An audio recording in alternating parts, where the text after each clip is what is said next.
What's up, 49er faithful? Welcome to a little after show going on here. Just wrapped up the show with Grant Cohn over on his channel. Came over here and want to continue this party going, get your comments, get you into the show, get you involved, and try to end on a little bit of positivity for the bye week because the 49ers aren't going to play this weekend.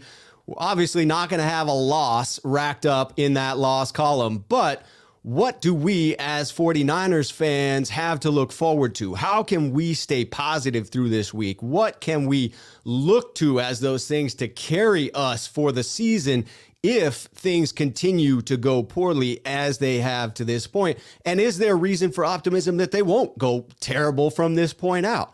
I tend to try and stay on that positivity, but I'll be quite honest with you. After this 3-game losing streak, even I am being tested by the lack of success that the 49ers are having. And that comes from a sense of building frustration that centers around viewing what I believe to be a very talented team on the field, a team that is deeper, better in most areas than their competition, a team that should be able to put it all together, a team that is this talented with that intelligent of a head coach, with a rookie defensive coordinator who is very clearly having a phenomenal first season. I expect more out of this team. And to this point, we are just not getting it. So what do we have as far as reasons to be optimistic going into this week? I'm looking at not everything has gone wrong for the 49ers. I'm saying that although it may feel like it, although it may look like things are going poorly, pardon me, I have a beard hair in my mouth. That is the downside of having a beard. You oftentimes have a little beard hair that creeps in there. Had to get that out of there. Moment gone. Here we go. Getting back into it. Reasons not to panic. These are things that they should be hyped about for now, that should give us optimism going forward. But I'll be honest with you, I had to dig here. I had to get in deep. I had to make sure that I accounted for all of them. And maybe some of these are reaches. Maybe some of these shouldn't be areas that we should be optimistic. And I hope that you chime in the comments and let me know what you believe to be reasons for optimism for the 49ers going forward. But for me, number one, reasons to be optimistic going into the bye week, DeMeco Ryans. I think all of us expected some regression for the defense, having lost Robert Saleh to the Jets. That just seemed like a foregone conclusion that the defense, as talented as it was, especially after losing Jason Verrett in week 1, would take some steps back. And initially, it looked that way. It looked as if DeMeco Ryans struggled with some adjustments that needed to be made against Aaron Rodgers. And I think after week 3, 49ers fans were questioning whether he was going to have success as the defensive coordinator for the season. And I think the last 2 games have absolutely answered that question. I believe that they have shown us that DeMeco Ryans can and will lead this defense to be a top 10, top 5 unit in this league, and that they can be counted on to win some games for the 49ers. Speaking along the defense, you look at Nick Bosa. Nick Bosa is having a phenomenal start to the season. I think it is entirely possible that we see him rack up 20 plus sacks on the year. You know he will come up against some offensive line that he abuses, much the way the individual for Arizona did against the Titans in week 1. Chandler racked up 5 sacks. You know, 5 sacks. You know that Bosa will come up against some inferior offensive linemen in a couple of these games and really start to accrue some. So this could be a record-breaking season for Nick Bosa. Fred Warner, another defensive player that's having a bit of a quieter start to the season, but still very, very solid. And I'm optimistic about the game that Trey Lance played. I didn't love any of the play calling. I thought that he was put in a poor position to succeed it was a monumental task that he had going into it, but I thought that he showed some flashes, that he absolutely had some characteristics that jumped off of the page that made me excited going forward and gave me optimism that if used correctly, he could be a real weapon going forward, and we could see some significant progression from him this year. I got to be somewhat optimistic, and this one's reaching, but at least we have options at right guard, man. Daniel Brunskill to this point has had a rough start to the season. Mike McGlinchey, really terrible start to the season. Regression in the run blocking. And you have to wonder if that right side of the line is compounding its mistakes against one another. If inconsistent play at one spot is leading to additional inconsistent play at the next.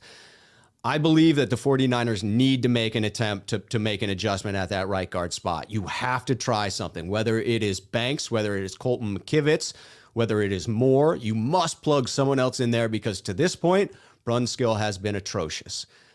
Thankfully, we have options. We don't know if those options are going to be any better than who's out there right now, but at least we have some options.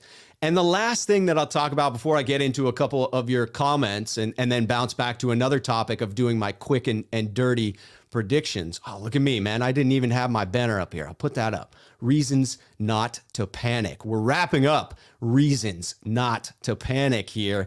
And the last one for me is a bit funny in my book, but the reason not to panic is the game plan for Trey against the Cardinals.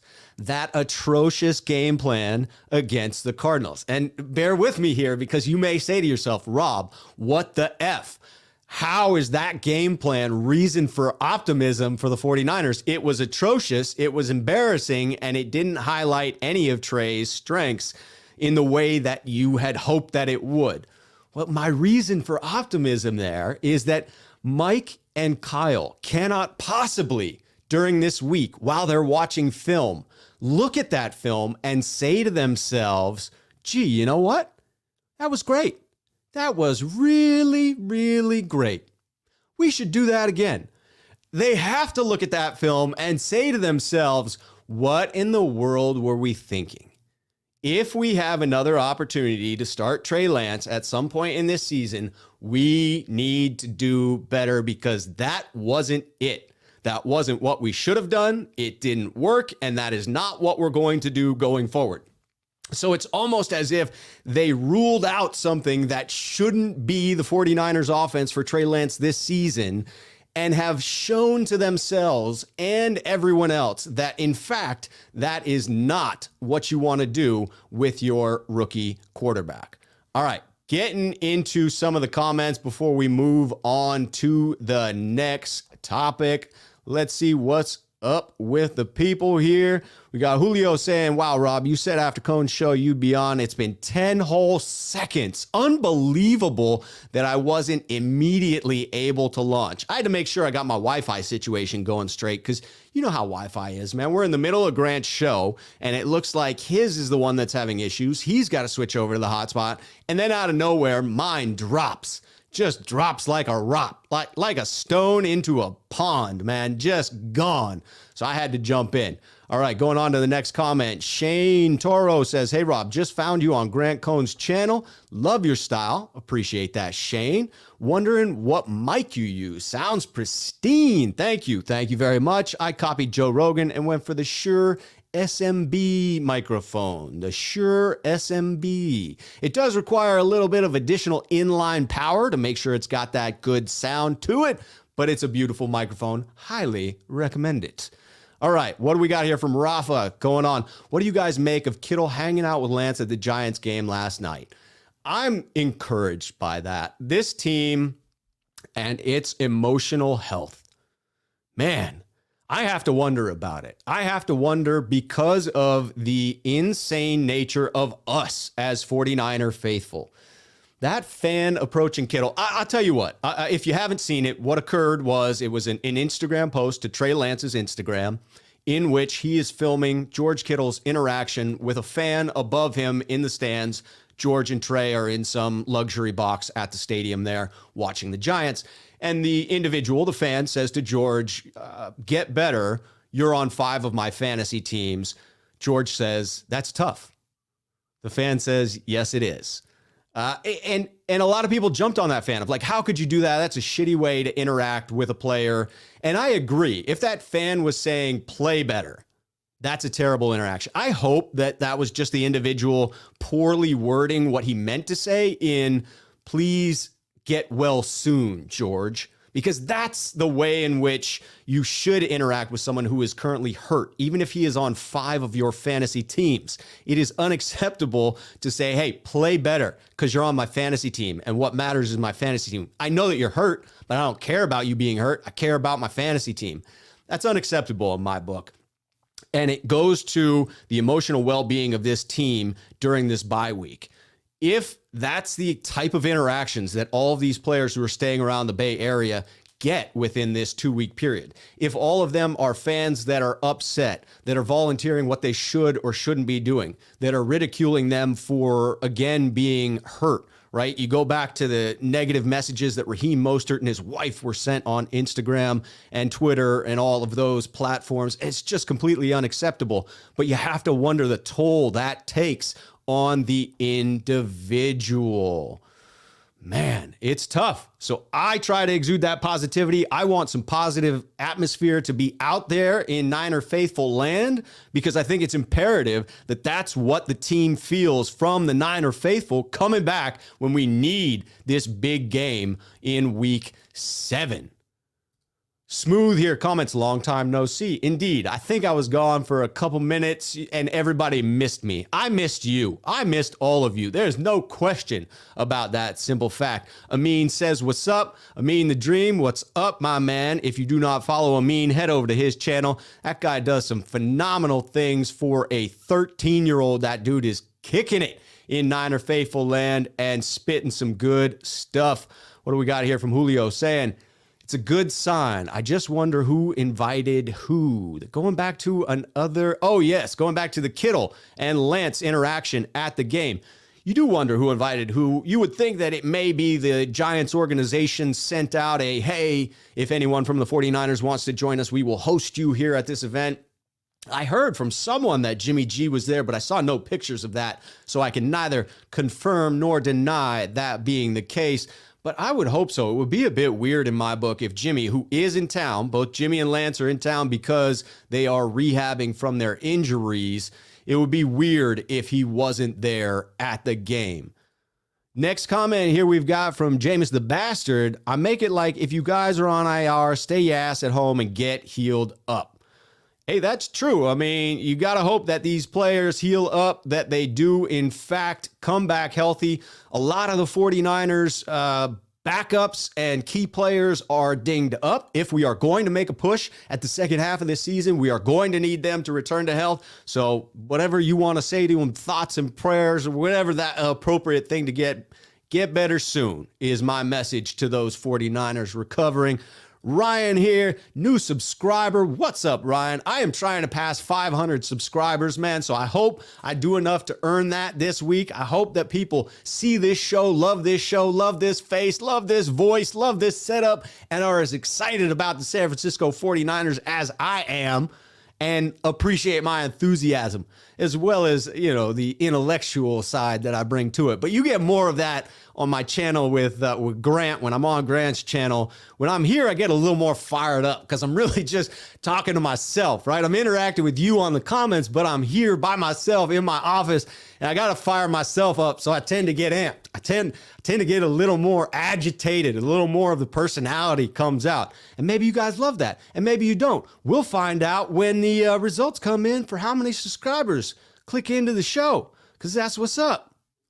Next comment, Row P says, how do you see the season ending this year, record-wise? Interesting you should ask that, Row. The next section that I'm going to get into is quick and dirty predictions. And a pause on the comments because I haven't caught up yet, but it's a perfect lead-in to the quick and dirty predictions that I'm going to go through the remaining games on the schedule and predict what I think the outcome will be for the San Francisco 49ers. I'm going to do that right now, and then I'm going to get back to the comments. So if you've got comments, hold on to them for a second. Keep them trickling in, but wait until I'm back on it so that I don't pile up too many, and let's get over to that topic.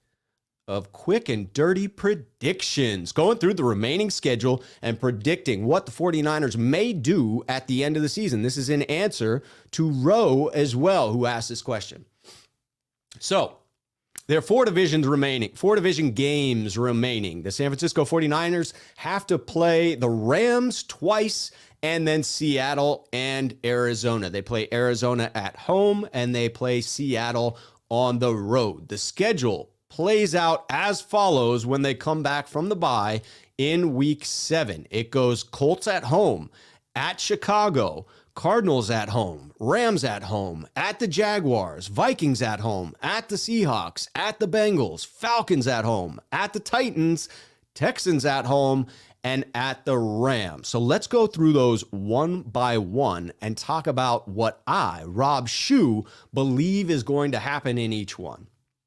I'm a bit of an optimist, so prepare for that. I am a homer. I am a San Francisco 49er faithful, and therefore some of these may be influenced by that emotion. I try not to let it. I try to be very analytical in the way that I approach this. For example, I believe the Colts to be a very flawed team that is struggling with their own identity. I see Carson Wentz as a flawed quarterback and one that is struggling more this year than Jimmy G was prior to his injury. I suspect that over these next 2 weeks or remaining 8 days, Jimmy will progress and will be healthy enough to start, and that Kyle will choose Jimmy over Trey, even if both are in uniform for the game against the Colts. I think that Kyle having the additional week to prepare will put a little bit of, let's just say, shit back in the horse and get it together a bit. I think that we come out strong against the Colts. In the last 3 games, we've seen steady improvement from the defense. One would expect that to continue. Do we need to be fearful of the combination of Jonathan Taylor and Mack coming out for the Colts? I don't see that as a real legitimate threat. They're not the type of running backs that the 49ers tend to have significant issues with. I would compare that a bit to the Seattle situation where we were able to contain Chris Carson. I look for that same result there.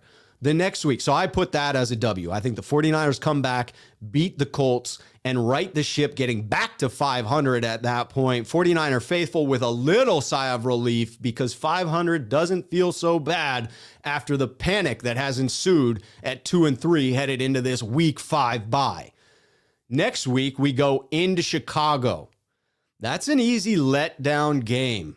They're traveling across country, early start. Those are historically tough games for West Coast teams. However, the Bears are definitely in their own space right now where they're struggling. They have their own rookie quarterback who they do seem to be sticking with. Justin Fields has had an up and down season to this point. He strikes me as a wildly talented quarterback with some extreme physical gifts, very capable of some splash plays. But one would hope going up against an elite, I tend to think of as a top 5 defense within the league, if they can't make a rookie quarterback look silly that day, then I don't know what to tell you. The 49ers should be able to move the ball, run the ball at that point. We should be getting back some reserves, some people coming back, getting healthy. We'll already have our third down back, hopefully JaMychal Hasty back for the Colts game. That's a big sway in momentum. So I say the 49ers put together 2 wins in a row and beat the Bears. Next, they come home to play the Cardinals. Let's just be honest, people. The Cardinals are a freaking talented team. That's a deep roster. Even with Cliff Kingsbury, who may not be the most competent head coach, they are lighting it up this year. I don't anticipate that they will have any significant drop-off unless you see a significant injury to Kyler Murray or any of the other key players within the team that cause that drop-off. It seems as if the talent and the way that they're playing right now, man, it's hard to imagine the 49ers beating them, especially given how San Francisco has been playing. I'm chalking that up to another home loss. Niners are 0-2 at home right now going into the bye. Very unfortunate for those attending Levi's Stadium. The next game is at the Rams. No, at home against the Rams. I'm splitting the games against the Rams, and so I'm giving the Niners the one at home. I give them the loss later in the year. I think the 49ers split the remaining division games going 2-2. That seems like a reasonable stance right now. Then they go at the Jaguars. Again, a rookie quarterback. If the defense can't make the Jaguars look silly, then what are we really doing here, people? What are we really doing here? So I'm chalking that one up at the Jaguars with a W, but another tough cross-country trip. I will be at that game. Hopefully I'll be hanging out with Jesse Naylor. I think he lives in the area. Some other 49ers fans probably be in attendance. Say what's up to everybody. Kick it at that game and hopefully watch a W against the number 1 overall pick in Trevor Lawrence.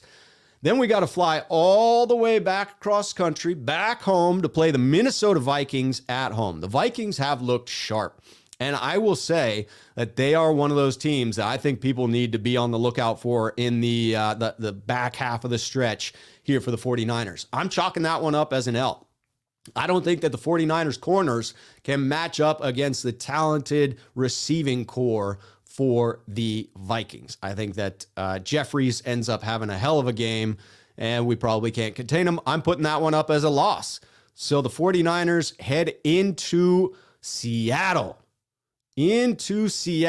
Hopefully, not hopefully. I hate to root against anyone coming back from injury, but it doesn't appear as if Russell Wilson will be back at that point. It would be on the borderline of what they're saying in the timeline to heal. I'll never count Russell Wilson out, and if he's back, it could change my predictions of this, but right now as it stands, I think the 49ers can beat Geno Smith. I give him a W. Head out to Cincinnati, another road trip cross-country, but Joe Burrow, for as good as he has been so far this year, I still have my doubts. I think that the 49ers have the momentum coming out of Seattle on that one. This one's a toss-up, and maybe I'm being a bit of a homer. You can call me out in the comments, but to me, the 49ers have a chance to take this one against the Bengals, and I gave them the W, but if anything was a coin flip, it was one of these games. It was that one. Could be an L. We'll see at the end where that would take them. Then at home against the Falcons. They should beat Atlanta with the way in which Atlanta is playing this year. They can't seem to be consistent on offense, and they are vulnerable on defense, to say the least. At the Titans, I'm chalking that one up as a loss right before Christmas. Tough to have a road trip. I'll be at that game as well. I'm not anticipating notching one in the win column, but fingers crossed, baby. You never know. Then the Texans at home, I'm taking that W. That would leave the 49ers at 10-6 heading into the last game of the season at the Rams, where you would have to say that most likely in the new playoff format, 11-6 would get you into the playoffs. You would hope that 11-6 would be enough to get you that last wild card spot, that 10-7 might not be enough. It could, but it might be just a notch below that last 7th spot into the playoffs this year, that 3rd wild card in the new format. Unfortunately, I've got the Rams taking that one at home. I think that it would be fortunate for the 49ers to split the games against the Rams, and I'm counting the home game as the advantage. I think that offense with Matthew Stafford at the helm towards the end of the year will have had the whole season to get things together and dial in that offense. I have a hard time picturing the 49ers going into LA and walking out with a victory, but I wouldn't put it past that defensive line to have a dominant performance. Matthew Stafford is not the most mobile quarterback, therefore we could get all over him. This one could go the other way. Let me know in the comments, but that leaves us at 10-7. I have us most likely on the outside of the playoffs looking in, and I think that leads to a tumultuous offseason for the 49ers. I'm getting back into these comments to see what you guys feel about what I've said so far. So we just talked about Rose's comment about how do you see the season ending. Here we go with smooth. Yes, it's okay to point fingers on a losing streak. Absolutely. You need answers. We need to find out who deserves accountability for each of these frickin' issues, because we certainly have no shortage of issues on the 49ers at this particular juncture. Next one from What You Talking About, Willis says, appreciate your channel, Rob. I appreciate you, What You Talking About, Willis. Been feeling bleak, need your positive vibes. Hey man, I'm trying, and it won't be too many more losses before even I get on here and I'm crying and I'm just too bleak to drag myself out of it. I never try to get to that point, because you know what? Being positive or being negative is your choice. Every day you have that choice to wake up and decide whether you're going to see things from a positive light or not, or a pessimistic light. And to this point, I choose to remain positive. I choose to, but please, Kyle, reward me for this positivity. Please put it together this week during the bye. Take what time you need to find that identity. I think someone's questioning my optimism here. We got Hypnotic saying, optimistic? How about the defense holding the Cards to 17 on the road? They were averaging 35-ish a game up until then, I believe. Bam! Hypnotic is not questioning my optimism. He's laying it on thick. He's optimistic. He or she, I don't know, Hypnotic, I think he, judging from that picture, is laying it on thick and is optimistic himself. And I appreciate that optimism. Raul just throwing out the compliments here. Rob more handsome than Jimmy G. That's probably an optical illusion from the camera setup. I've got, color correction going on to phase out how pale I am and the lack of Portland sun at this point.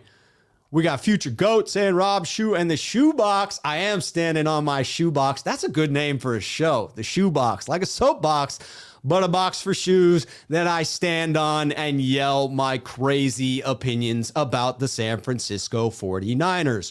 Julio back in here saying, optimism that Kyle realizes he had a poor preseason and is 2-3 because he neglected O-line and corner. So he'll roll with Lance and try for playoffs, but focus on 2022. I think at some point, this is what a lot of 49ers fans are going to be calling for. They are going to be saying, listen, 2021 is over. Please don't spend any more cap dollars bringing in subpar guys to fill in for an injury that makes it seem like, we're going to patch this hole. We're going to make it. We're going to win a couple more games. We're going to fight for that last playoff spot. Because in the mathematics of making the playoffs this year, if the 49ers foolishly chase that, if they're not really in the hunt, but mathematically they haven't been eliminated yet, so they make moves as if they're still in the hunt, they could really handicap themselves against success for next season. They could spend cap dollars that they already do not have that should be allocated to players for next season. They may lose out on valuable snaps for young players like Trey Lance that need to develop for next season. So there are only a few more games that Kyle and company can actually afford to say, we are going all in this season to try and win it. After that, I do think that the 49ers, you can't punt a season in the NFL, you can't tank a season, but you can focus on developing your young core of players, making sure that they make some positive steps this year that set them up for success next year. And at some point in the unfortunately near future, unless the 49ers win the next two games, as I have just predicted, that reality is going to come crashing into their face real soon. Next comment we got from VAK29. It starts with the owner. He cursed the team. A curse. Somebody burned some sage. They played better when the air was cool. It's straight sabotage. You're talking to a man who really misses Candlestick Park. Candlestick Park is where I grew up, going to a significant number of 49ers games with my dad and my brother, and some of the most positive memories of my childhood and my teenage years during the 90s are of the 49ers at Candlestick. There was debauchery that happened at that field. It was the type of stadium that had troughs for urinals. There were certain things that, even though they were disgusting, it was our dump. It was our dump, and we loved it. And the air was crisp, and it was cold, and it was better than Santa Clara. I hate to say it, but yes, on some level, I do agree with that sentiment that Jed did us dirty as 49ers fans when he left Candlestick Point and didn't rebuild there. Julio says, how could you say that about the Santa Clara 49ers? Clearly a little tongue-in-cheek there. Again, saying 49ers will continue to lose as long as they call themselves the San Francisco 49ers when they have nothing to do with the city. I just hope they move back. I don't want them to be the Santa Clara 49ers. They're not the only team that plays further from the downtown. Dallas is not in Dallas. You can say New England's in New England, but that's a large place to be. You've got the Jets and the Giants both play in New Jersey, right? So it's not unheard of, but yes, got to get that stadium back in the Bay. It's such a picturesque damn city. Take advantage of that, Jed, as the Giants did. Even with a loss last night, that frickin' stadium was not the issue. That stadium is gorgeous. Pioneer, I can only care about Trey Lance developing. It's got to be the top priority. It's got to be what is number one on 49ers minds, because it does not appear by any stretch of the imagination that this team is capable of winning a Super Bowl. I thought they were coming into this season, but it was predicated upon the defense being as dominant as I thought they could be with a healthy Verrett. Verrett going down. I think that was reasonable if you look at the way in which Verrett was playing before he got hurt and the way in which Emmanuel Mosley is playing. I do think that it's reasonable to say that this defense would be even more elite if you didn't have the Verrett injury. And I think it's fair to, even though you criticize them for basing their playbook, not their playbook, but their plan going into the season relying upon Jason Verrett, you can question that. But I also think that it's fair to suppose that they thought they'd get more than one game out of him. If he had a season-ending injury after 12 games of solid play, it wouldn't be as bad of a flub by the front office. The simple fact that it was week frickin' 1 that he went out was just devastating. Anyway, a couple more losses, and I'm right there with you that the only priority will be Trey Lance's development. Right now, though, I still think that there is hope. Julio wants to know about, what about the rest of the rookies? What about Sermon, Mitchell, Banks, Ambry, and Lenore developing? Yes, they all need to develop, and they all need to take a step forward for the 49ers to feel optimistic about next year. John comes in with a comment, little degrading of Mike McGlinchey, which I think is a fair criticism. I'm not going to put it up just because it's a bit of an insult, calling him a name. That's not terrible, and I understand the frustration, John. But I also will say that McGlinchey, he needs to take the next step. It is atrocious so far this year. I'm not going to call him names, but I am going to call him out. I am going to say it's unacceptable to this point. Mike, you have not put on the field what we need you to put on the field. All right, NorCal Refrigeration and HVAC saying Alex Mack can't hike the ball. It's slow, off target, and messes up the timing. It is a weird floater. It is a very weird floater. I totally agree. Every now and then it just seems to hang there for a split second. That can't be helpful for a rookie quarterback. Missed this one, but it's calling out Elijah Mitchell. Eli is killing it so far. Rafa, I'm with you. He is a gem. Niners fan North says, agree with everything you're saying, Rob. What do people think about making our defensive coordinator the head coach next year? If we move on from Kyle, you have to seriously consider DeMeco Ryans for head coach, because he has been pretty phenomenal to this point. I think that would be a risky move, but you have seen enough young coaches that don't have any resume get a shot. It would seem fitting to give that to DeMeco Ryans. I doubt that the 49ers end up in a situation where they're moving on from Kyle Shanahan this offseason. I think that's unlikely in my book, but if they do, I'm with you 100%. Got to consider DeMeco. Smooth Truckin' says, I think Trey did an amazing job considering what he was given, so I think Niner fans should relax and watch him get better. Agree with that. I find it to be somewhat frustrating that there's not a consideration for continuing to start Trey at this point. I think that he can give you about the level of play that you'll get from a healthy Jimmy.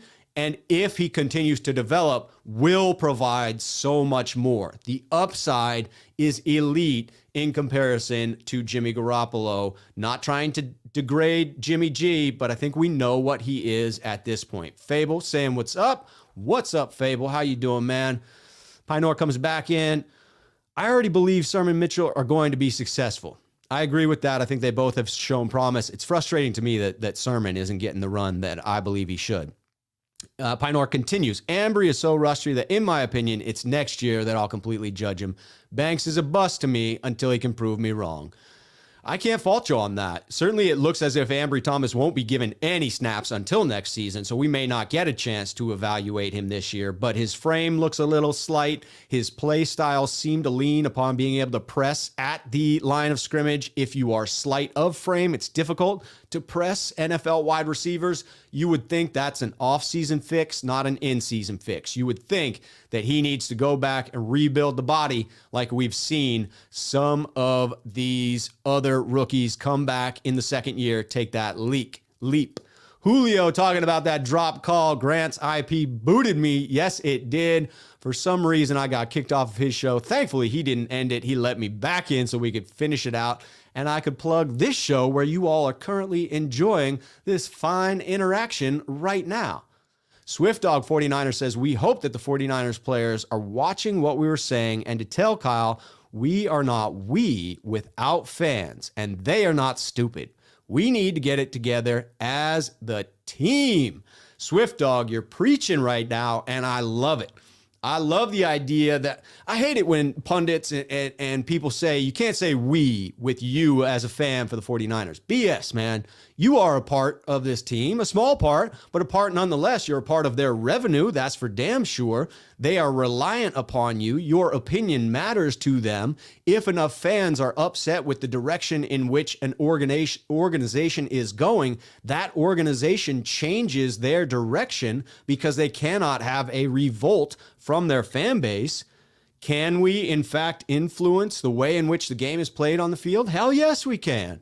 Our irritation, our anger, our praise, those things do affect this team. Now, we don't call plays. We don't pick players. But to say that the fans are not a part of an organization, in my book, is just wrong. John comes in here with Rob Shue is on Kyle's hate list. That may be true. I am being a bit critical this week, but I think Kyle would agree with me in that it is earned at this point. It is earned. The bot 2403 that's in the show, the robot recognizes this is a killer setup. I appreciate that. It must be some sort of algorithm that's like, yes, clear and crisp sound, check. Good backdrop, check. In focus, check. All right, that's it. We're good. Good setup. Colin says, conspiracy theories aside, what other reasons are there for Kyle Shanahan's bad play calling? I think Kyle has lost the 49ers identity. When we say that the 49ers offense does not have an identity, that starts with Kyle. And excuse me for a second while I turn the camera off. I'm still here. Don't worry. I just have to make sure that I can take care of a little housekeeping here. But what we're looking at here is Kyle Shanahan not being in his bag, right? He is right now struggling. And so the 49ers not having an offense is very much Kyle Shanahan not having an offense. It is reliant upon Kyle finding his own identity to impart upon this 49ers offense. And I hope that this 2 weeks off for Kyle and Mike McDaniel are just that. Time to reflect, time to look at what they have done, look in the mirror, look at what they need to do going forward, and hopefully they come out with some solutions, because to this point, it falls on them in my book. John says, no, Kyle's not on the hot seat. In fact, it's Rob who's on Kyle's hot seat. Kyle may be irritated at this point, but like I said, I think he deserves it.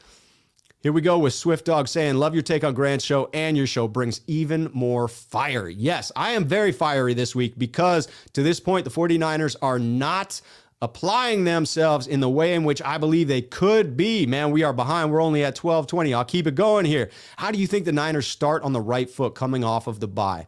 You got to find that identity. You absolutely have to get back to the ground game. Hopefully, JaMychal Hasty comes back as the third down running back. The 49ers are more reliant upon Elijah Mitchell, 2 weeks more to heal from that shoulder injury. Hopefully, he is not on a pitch count. It seems apparent to me that the 49ers and Kyle Shanahan, Mike McDaniel do not trust Trey Sermon to really take on a lead role within that offense, because it seemed like Elijah Mitchell was on a pitch count, but they gave no runs to Trey Sermon. He got 1 carry in the game against Arizona, and Lance got 12 called runs, 4 of those being read option that Lance kept the ball.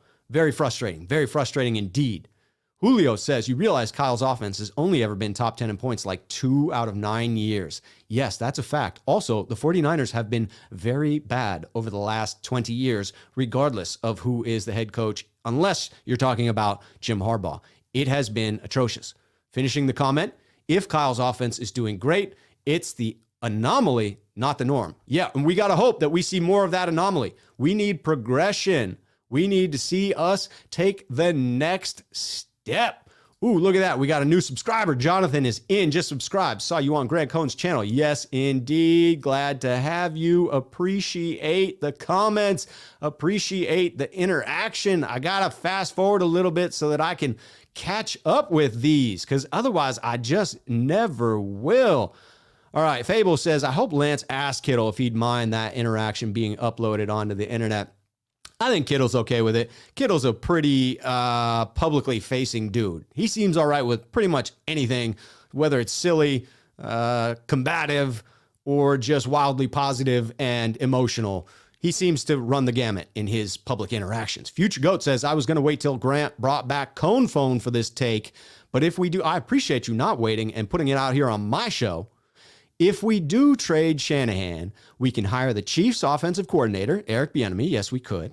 He is very educated on offense with a mobile quarterback. Yes, and a mobile quarterback who doesn't run first, a mobile quarterback who plays from within the pocket. And you look at Eric Bieniemy being a coordinator who has been passed over repeatedly within the NFL. I would say quite frustratingly to the ire of many people who are watching the situation and wondering why Bieniemy is not getting a fair shot at this. It seems as if people attribute the success to Andy Reid. It's tough to say. I would agree that if you moved on from Kyle, if you traded him away, Eric Bieniemy would need to be at the top of the list, as would Brian Daboll, as would DeMeco Ryans in my book. Bot says, don't ever leave, Rob. I ain't going nowhere. Nowhere. Look at that. No sunshine and rainbows here. I mean, a little bit of sunshine, the occasional rainbow, but like vast majority rain and hail. Yeah, that's for sure. That's how it feels, but we dragging it up. Shout out to Amin on this one. John shouting out Amin. Love that. The Rehab Bros from 4-9 Bloodline. All right, here we go. Oh, just a subbed. Shane Toro in on it. Subbed. If you're not subbed, sub now. Like the show. All that jazz. Because we got to keep this thing up. We got to get this video trending. That's the way in which we roll. Yes, IR players need to be rehabbing with physical and massage therapists and acupuncturists. Yes, and we need more yoga. We need more stretching because we got too many damn soft tissue injuries. The injury thing continues to baffle me and the 49ers. It is very frustrating. I would say the vast majority of players who have been injured and are not coming back are the players that we should have expected would get injured this season. It just happened a lot earlier in the year than I think was reasonable to expect, with both Mostert and Verrett getting injured in week 1. I think it's fair to assume they were going to get injured at some point this year. Week one? So yeah, that's frustrating. Hopefully they are in fact working on the stretching and whatever they need to do to stay healthy. And part of that, maybe some of these players we got to move forward without because we can't continue to rely upon players that can't stay on the field. And I'm sorry to say that, especially for a guy like Mostert. Fable, yes, I am getting fired up. I get fired up when I talk about the Niners, especially when I'm trying to convince myself that the 49ers have a chance of winning some of these games for the rest of the way on this season. I have to get myself fired up because to this point, other than the defense, the 49ers offense has not given me enough to be optimistic about. That is tough. Kay says if the 49ers O-line was a band, they'd be the Big Trent and the Four Stiffs. Big Trent and the Four Stiffs. Kay calling it like he sees it. It goes from Pro Bowl, maybe best in the league at left tackle, to above average at left guard, to average at center, to incredibly below average, atrocious at right guard, to pretty much as bad at right tackle. It is just a progression that slides downhill like an ugly damn snowball. And I don't know that we have the horses in the stable to turn this thing around for the offensive line without it being a scheme change, without Kyle Shanahan getting comfortable, getting into his bag, and getting a little bit of the 2019 vibes.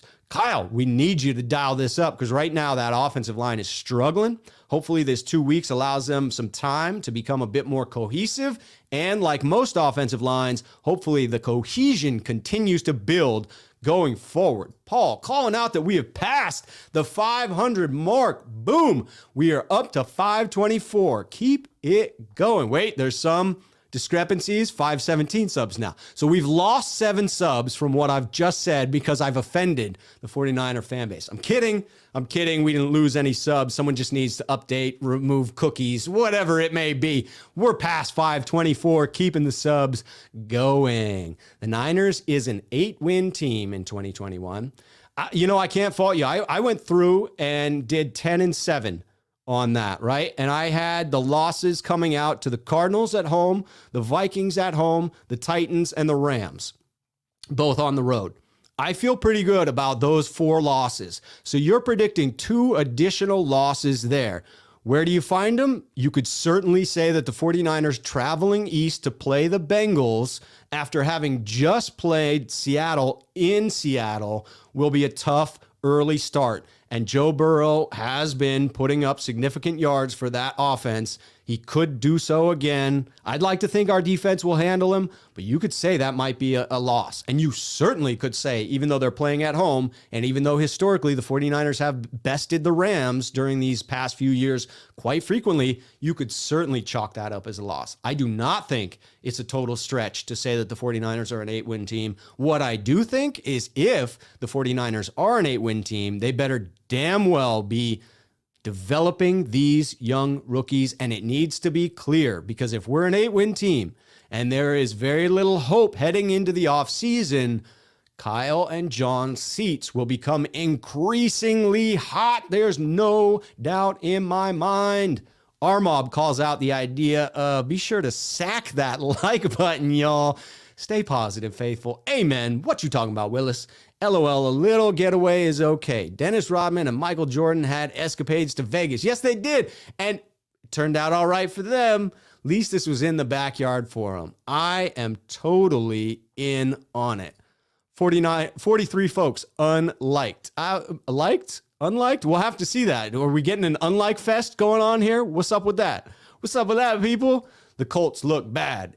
The Colts are definitely inconsistent. If the 49ers don't take that game, you're going to have to start asking even more serious questions. 49er faithful may freak the F out if that happens. If they drop that game to the Indianapolis Colts, good Lord, people, it could get ugly. You think that we are panicking now?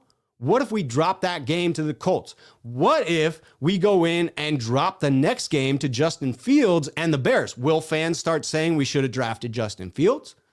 Will they become unhinged? I think there's at least a possibility that that's direction it goes if the 49ers lose. I do not think they will lose. I'm predicting that they will win the next 2. But as we've already seen, I may be a little overly optimistic. I think my eyes are confirming for me that on the field, it's all there for the 49ers. They just can't put it together. It's discombobulated. It's unorganized. It's inconsistent. They'll play fantastic for a quarter and then atrociously for another quarter. If they put it all together, they could be a good team. John saying, Falcons, Bengals, for sure the Niners will win. I'd like to think so. I agree with this bot. I think Jimmy's starting if healthy. Kyle seems tied to that. He seems very committed to Jimmy G as quarterback one. Our mob says Colts have to be tired of losing at this point. They'll be fired up, no doubt. And their fan base had high expectations coming into this season as well. This is very much a get-right game for both teams. I am sure that there are pundits doing the same thing I'm doing right now for the Colts fan base, talking about how that week 7 win against the 49ers is one that the Colts need to get to put their season back on track. No question. Fable says, I hope Jimmy sits his butt on the bench. We're better off in every aspect letting Trey get the starts.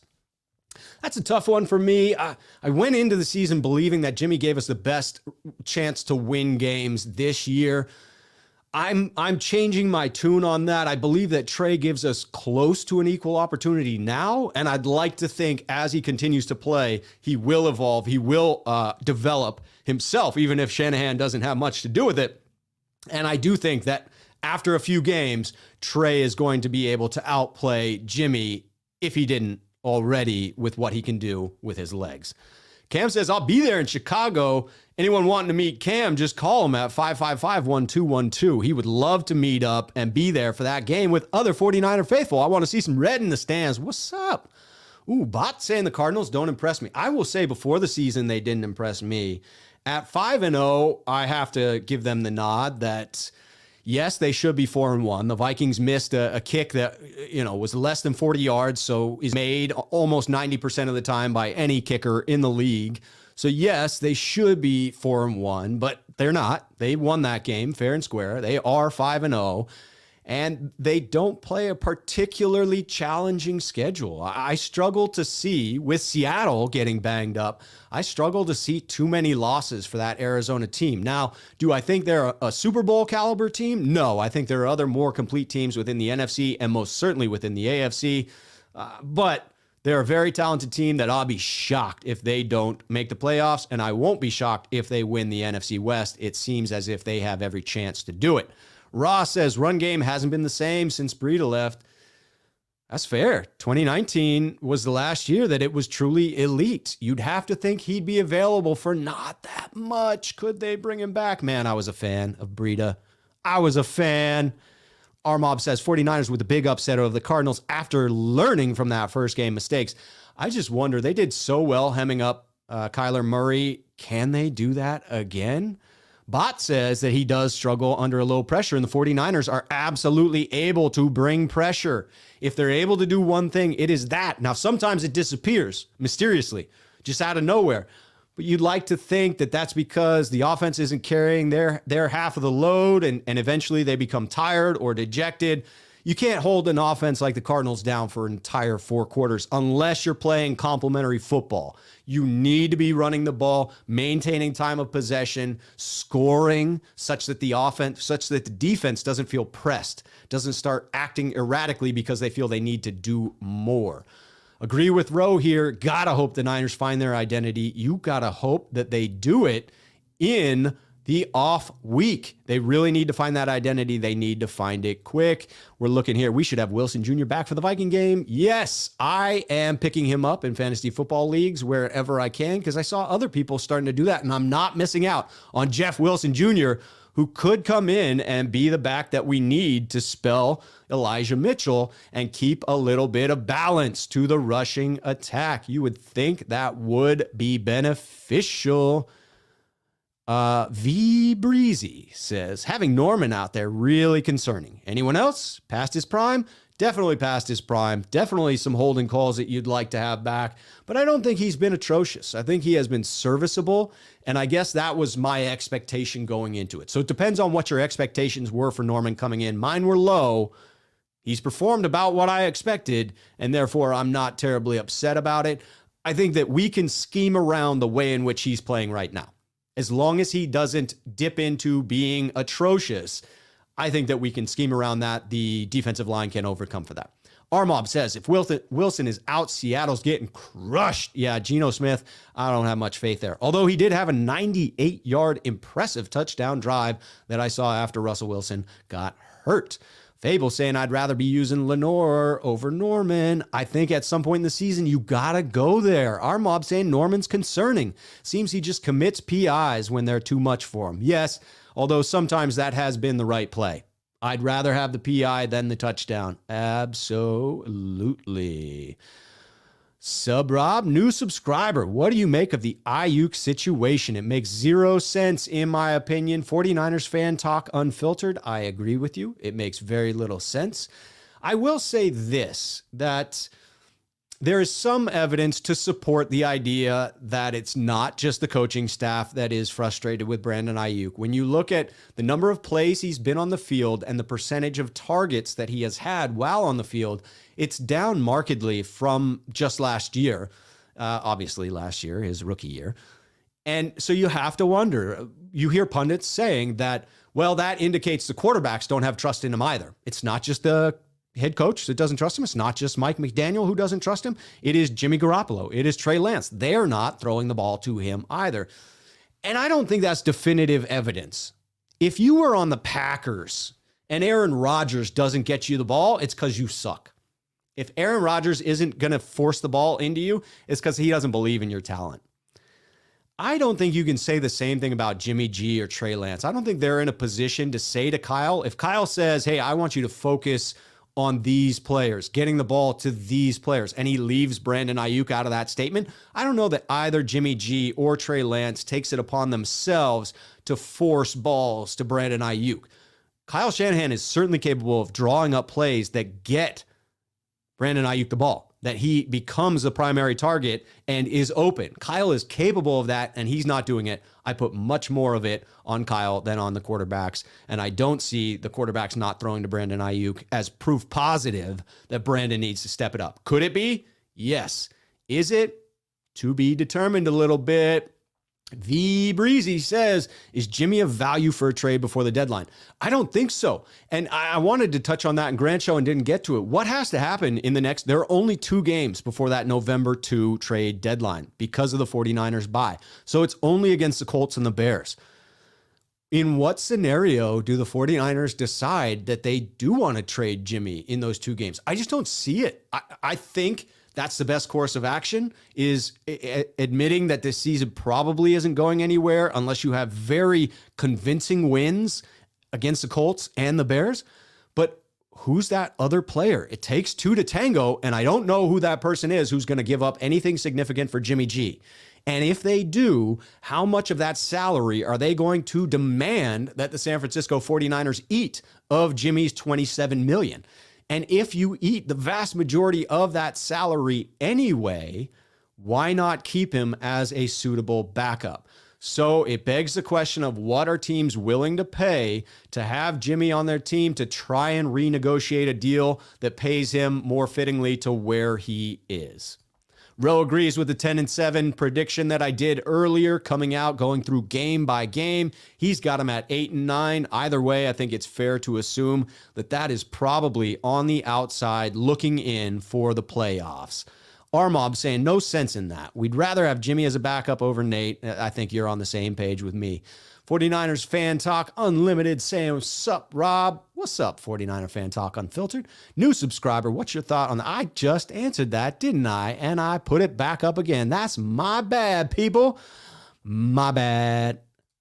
Fable says, I'm calling it for now. LOL. Love that comment by Julio. I don't know which comment it was, but I'm sure you all do. You got a better short-term memory than I do. My short-term memory has been crushed in life. It is non-existent. Non-existent. V Breezy saying, our Mob Nation, you're absolutely right. Just fishing really for ways to get some picks. Next offseason looking pretty bleak. Yeah, no first-round pick. Not a lot of cap space until we get rid of Jimmy's salary. It's tough. We only have 32 players under contract. It is tough. Good vibes out here. People just commenting on the idea that, yes, we are trying to keep it positive. Luke Walsh saying, what's up? Hi, Rob. Hi, Luke. How you doing, man? How you doing today? All right, V Breezy again. Didn't notice, but Jimmy G didn't notice, but Jimmy G at all. Probably at the Giants game you're talking about there. I didn't notice him either. Chester saying it appears that we can't run quick game with Lance because he is slow to make decisions. Thoughts?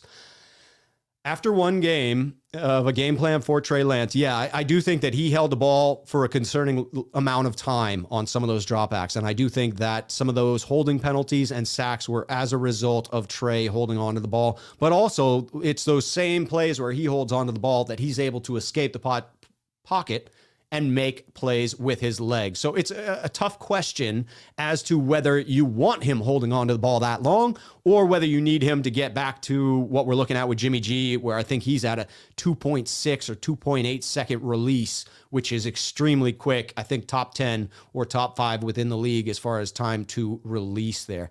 JT's concerned. I'm concerned Kyle is going to pull an RG3 with Trey Lance. Trance? I like that nickname. Any thoughts on why you think it won't happen? As of right now, after that game plan, I don't know that I do have faith that it won't happen. You like that little Kermit the Frog pose there of Will it happen? Will it not happen? I mean, if you continue to treat Lance as a backup quarterback and run him with reckless abandon, you are going to have an RG3 scenario. If Kyle and Mike McDaniel don't go back through that game plan, look at it and say to themselves, well, that was a bust. Probably shouldn't do that again. I will be highly concerned. If I see that game plan again for Trey Lance, if I see elements of that game plan, fine. If I see that game plan again for Trey Lance, I may change my tune on what I think should happen at the end of this year. And that's saying something. We got praise for Candlestick coming in. Our Mob Nation saying Candlestick was awesome, but sharing with the Giants got a little quick. That's true.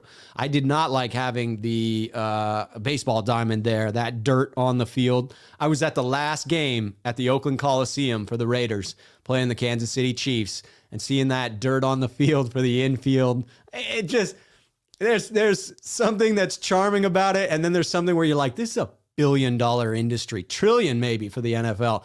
Like, you can afford to cover up the dirt. Please. It's embarrassing. So, yeah, I agree with you there. HVAC, NorCal Refrigeration, Section 7, South End Zone. I have the seats from Candlestick Park out in my backyard. They are sitting there. Seats 8 and 9 are in my backyard. Every now and then I go and sit on them. Section 30, row 31, seats 8 and 9. Spent many a happy day in lower reserve, just far enough back that we were undercover so that when it rained, the very few times it rains in California, we were protected. It was very nice. It was very nice. It was so choice. So choice. But Candlestick is gone, and we are cursed with Levi's. Burn that sage, people. Burn it. Here we go. Fable saying high tide came up into the... Yes, it did. That Mud Bowl atmosphere. I loved it.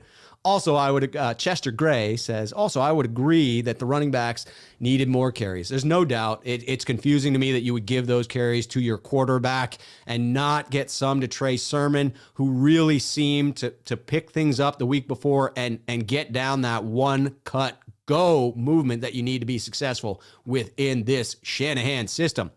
Still way behind, trying to catch up. V Breezy, did Jimmy G even assist coach up Lance during that last game? I don't know. You can't really tell from on the sideline. You'd like to think Jimmy's a good teammate. He seems like a good teammate. He seems like a team player, but you never really know until that book gets written years down the line. You'll see what the dysfunction was within the locker room. Luke talking about, I remember Kezar, at least when I was watching TV in 1966. That is before my time. I do have a birthday coming up next week. October 21st is my birthday, but I was born in 1978, so I was negative 12 in 66. Sometimes I'll check it out when I'm in the inner Sunset District. I agree, Luke. Anytime you're passing Kezar Stadium, it is worth parking the car, getting out. I think you can still walk in there. I think it's accessible, and it is 49ers history on display there. Daniel Castellano saying a losing season this year on the easier schedule will look extra worse for Kyle Shanahan. Yes, let us remember, we are playing a fourth place schedule, people. It was supposed to be easy. It was supposed to be easy. It hasn't been so far. Damn it. Bot saying they'll go back. I think so too. I have a brick at Levi's Stadium. I foolishly helped build that damn monstrosity. And every time I go there, I take a picture of me and my wife next to my brick that talks about when we were married, because I had to sell it to my wife saying, we're going to buy a brick, honey. We're going to buy a brick that's going to be installed in the new 49ers stadium. And she said, that sounds like an idiotic investment. And I said, it is, but I am going to attribute that brick to our love and have our anniversary date on there. And I sold her on it and she loved it. So selfishly, I'll be sad when that brick gets broken up for tearing down Levi's Stadium. But as long as Jed York moves the 49ers back to San Francisco, I will count that a win. I will say goodbye to my brick. I've got one copy of that brick here with me in this room, and I'll just hang on to that, Jed. I'll pay for a new brick in the new stadium, damn it. I'll pay for 2 bricks in the new stadium if you move back to San Francisco. And I bet a bunch of the people watching right now will buy some bricks too, Jed. You might sell a bunch of bricks. Brick by brick. Sell a bunch. Next one up, Fable saying, I doubt they go back to SF. 1, because the Yorks don't feel the need to. And 2, because there's so little space in SF. The second point is a valid one. I hope the Yorks realize that we want them back in SF. NorCal Refrigeration, we missed the Shark. Jeff Wilson's 10 TDs and Mostert. Oh my goodness. Yes, we miss those players.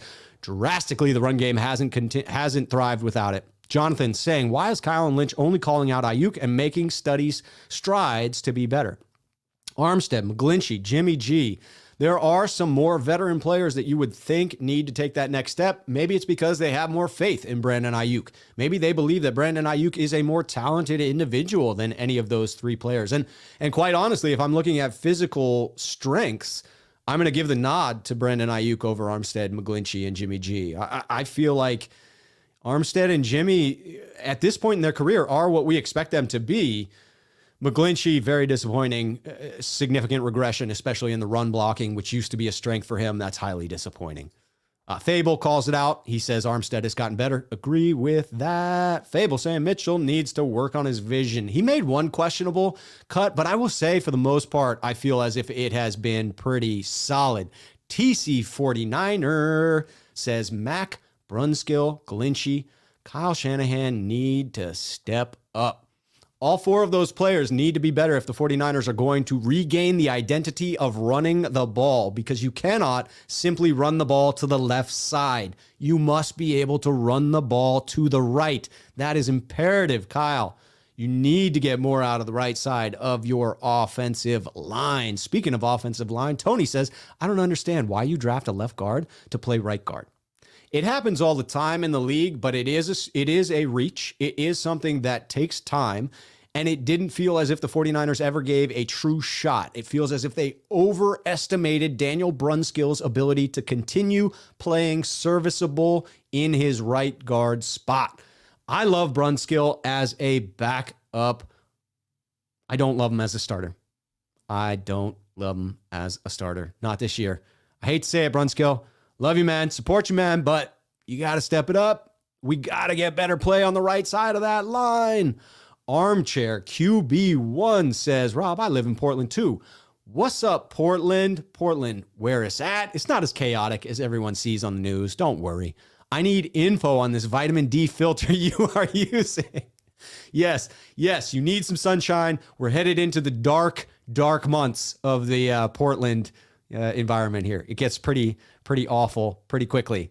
We are still behind in these comments. I apologize if you think that you're leaving a comment that I'm going to get to right now, because you're not. I am catching up slowly but surely. Here we go. Fable saying a time investment is more precious than any other form of investment that a person can make. Agree with that. Absolutely. Pouring time into an individual is the way in which you coach them up, the way in which you build them, develop them. Armchair QB from Portland saying, I think he's overcompensating due to lack of faith in his rookie running backs, trying too hard to manufacture a run game. That could be. It seemed desperate against the Cardinals. That struck me as desperate, and that's a problem because the Shanahan offense should not be desperate to find a run identity. He should be confident. And if he regains that confidence, maybe they'll regain the form that they need in order to run the ball successfully. Josh Mangold, what's up, Josh? Say hello to my man here. Hit that like button, everybody. Just calling it out. Love that. Love that, JT. I'm concerned that Kyle may pull an RG3 with Trey Lance. I think we all are, JT. Do you have any thoughts on why you don't think that's the case? No. At this point, through the one game plan, I am worried about that. I am hopeful that they will go back and have no other choice but to realize that what they did to Trey was not fair, that it didn't work out, and that they need to try something different heading into the next game plan whenever it is that Trey gets a chance to play. I'm not convinced that that's going to be week 7 because it sounds like Kyle wants to go back to Jimmy as long as he is healthy. Tim Martin, no question, Kyle has lost his touch. Feels that way, doesn't it? Not sure what's up. Neither am I, Tim. He certainly hasn't helped Trey Lance be successful. Not to this point. To this point, it seemed as if he was attempting to limit Trey, and it seemed as if he had no regard for whether Trey made it out of that game healthy or not. And surprise, surprise, Trey didn't make it out healthy. Thankfully, he is a well-built individual, and it was fairly minor. Pretty excited about that. Pretty hopeful that it will be something he heals from quickly. Oh man, there's a lot of comments that I gotta get to here. We are behind in the comment game by a mile, man. We need, here we go. Sam, we need a burner. Burner very badly, maybe. Emmanuel Sanders was that guy, and we don't have a player that stays behind the secondary. Agreed. Travis Benjamin is not that dude. We need Brandon Ayuk to take that role. No question. Sam, very bad. Yes, what we've seen on the field so far has been very bad. Fable, I fact-checked that comment that Kyle has never come back from being down 7.5. He's 0-4 in those games. That is surprising for a coach that hangs himself on a successful offense, but a coach that has made a career out of a run-first offense. And when you have a balanced offense, if people take away the run by getting up multiple scores and you're forced into passing, maybe it's not surprising that Kyle's been unable to come back from that, because at that point, when you're down greater than 2 scores, now you're talking about a situation where it's hard to stay committed to the run, where you do need to oftentimes drift to a pass-heavy offense, and that eliminates a lot of the things that Kyle and the 49ers do so well. Josh saying, we want Harbaugh back. Man, it'd be sweet if we did lose Kyle, if we had to let him go. Getting Harbaugh back would be frickin' sweet. Luke calls out, unless you're on PUP or IR, click that like button. I love it. Sam, don't sleep on Leftwich. Bringing him in as a new offensive coordinator, a new head coach. Hey, there's a chance. Khalil saying, Rob, when are you going to do another Shanahan impersonation? That was hilarious. The Shanahan and the Jed York impersonations were just off of the cuff. And so to just do the Kyle Shanahan attitude, I mean, that's how he seems to act in the press conferences when he doesn't like the question. I think Kyle needs to take some accountability. I want to see a leader. I want to see someone who stands up and says, the buck stops with me. I'm the reason this team hasn't been good so far this year, and I'm going to correct it. Take ownership of it. It removes the pressure from all the other players within the offense and puts the pressure squarely where it belongs on Kyle. And I hope that he is big enough, tough enough, strong enough to take that pressure and respond to it. Respond. Our mob thinks that it's a pipe dream getting Harbaugh back. He's going to retire in Michigan, our mob says. Fable. Kyle has 1 win as a head coach when losing by 5 points at half against the Bears in 2017. That is not a great record for comebacks, Kyle.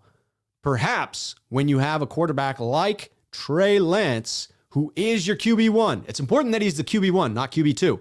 Perhaps that will be what gets you over the hump, what allows you to come back from games where you're actually down. When you're down by 1 score, you should be able to come back from that. It's a little concerning, and I find it funny that nobody really talks about that inability to come back. Biggest comeback with the 49ers, 5 points at half. Patty saying, Grant's Jimmy impression was a classic. I tried finding that video, but can't. Grant does some phenomenal impressions, and I try to steal his shtick constantly and just make it my own. Because if he does it successfully, why can't I? I'm better anyway. I mean, I'm just kidding, Grant. I'm just kidding, buddy. Don't kick me off your show. All right. Just subscribe. Kim, what's up? Kim Adams, welcome to the party. Here we go. Everyone, please hit that like. Yep. What's up? Tim Martin saying, what do you think? If Shanahan goes, does Lynch go too? I think Lynch goes first. I don't think that there's any world just yet where Kyle goes at the end of this year. Things have to go off the rails in my book for Kyle to get fired. I do think he feels secure, and rightfully so. I think that Jed York would pull the trigger on axing John Lynch first and bring in a strong general manager candidate who then would be the anchor, the foundation. And if you continued to see Kyle struggle at that point, I could see them moving on. I may be slow on the uptake here, though. I admit that I am attached to Kyle Shanahan for the reasons that Rich Eisen laid out. The first 2 points I agree with. Number one, he is one of the most genius offensive minds in the league. You saw it in 2019 with what he did with that run game. I don't think you can deny it. He passes the eye test. You can see it. It's inconsistent, but you can see it. And the second point being that he'd be on the street for all of 3 minutes. You could probably trade him for multiple first-round picks. Those two things lead you to question whether it's a good idea to move on from this guy as your head coach. You better be really certain that it's time to move on from Kyle Shanahan, given the track record Jed has at hiring head coaches, given the fact that he is a highly sought-after head coach, and given the level of intelligence he brings to the table. I think you have to be really sure he can't take the next step as head coach and as a leader. You want him to develop. You want him to find his footing here in this organization. I'm still way behind in the comments, but keep them coming because I will get to them eventually.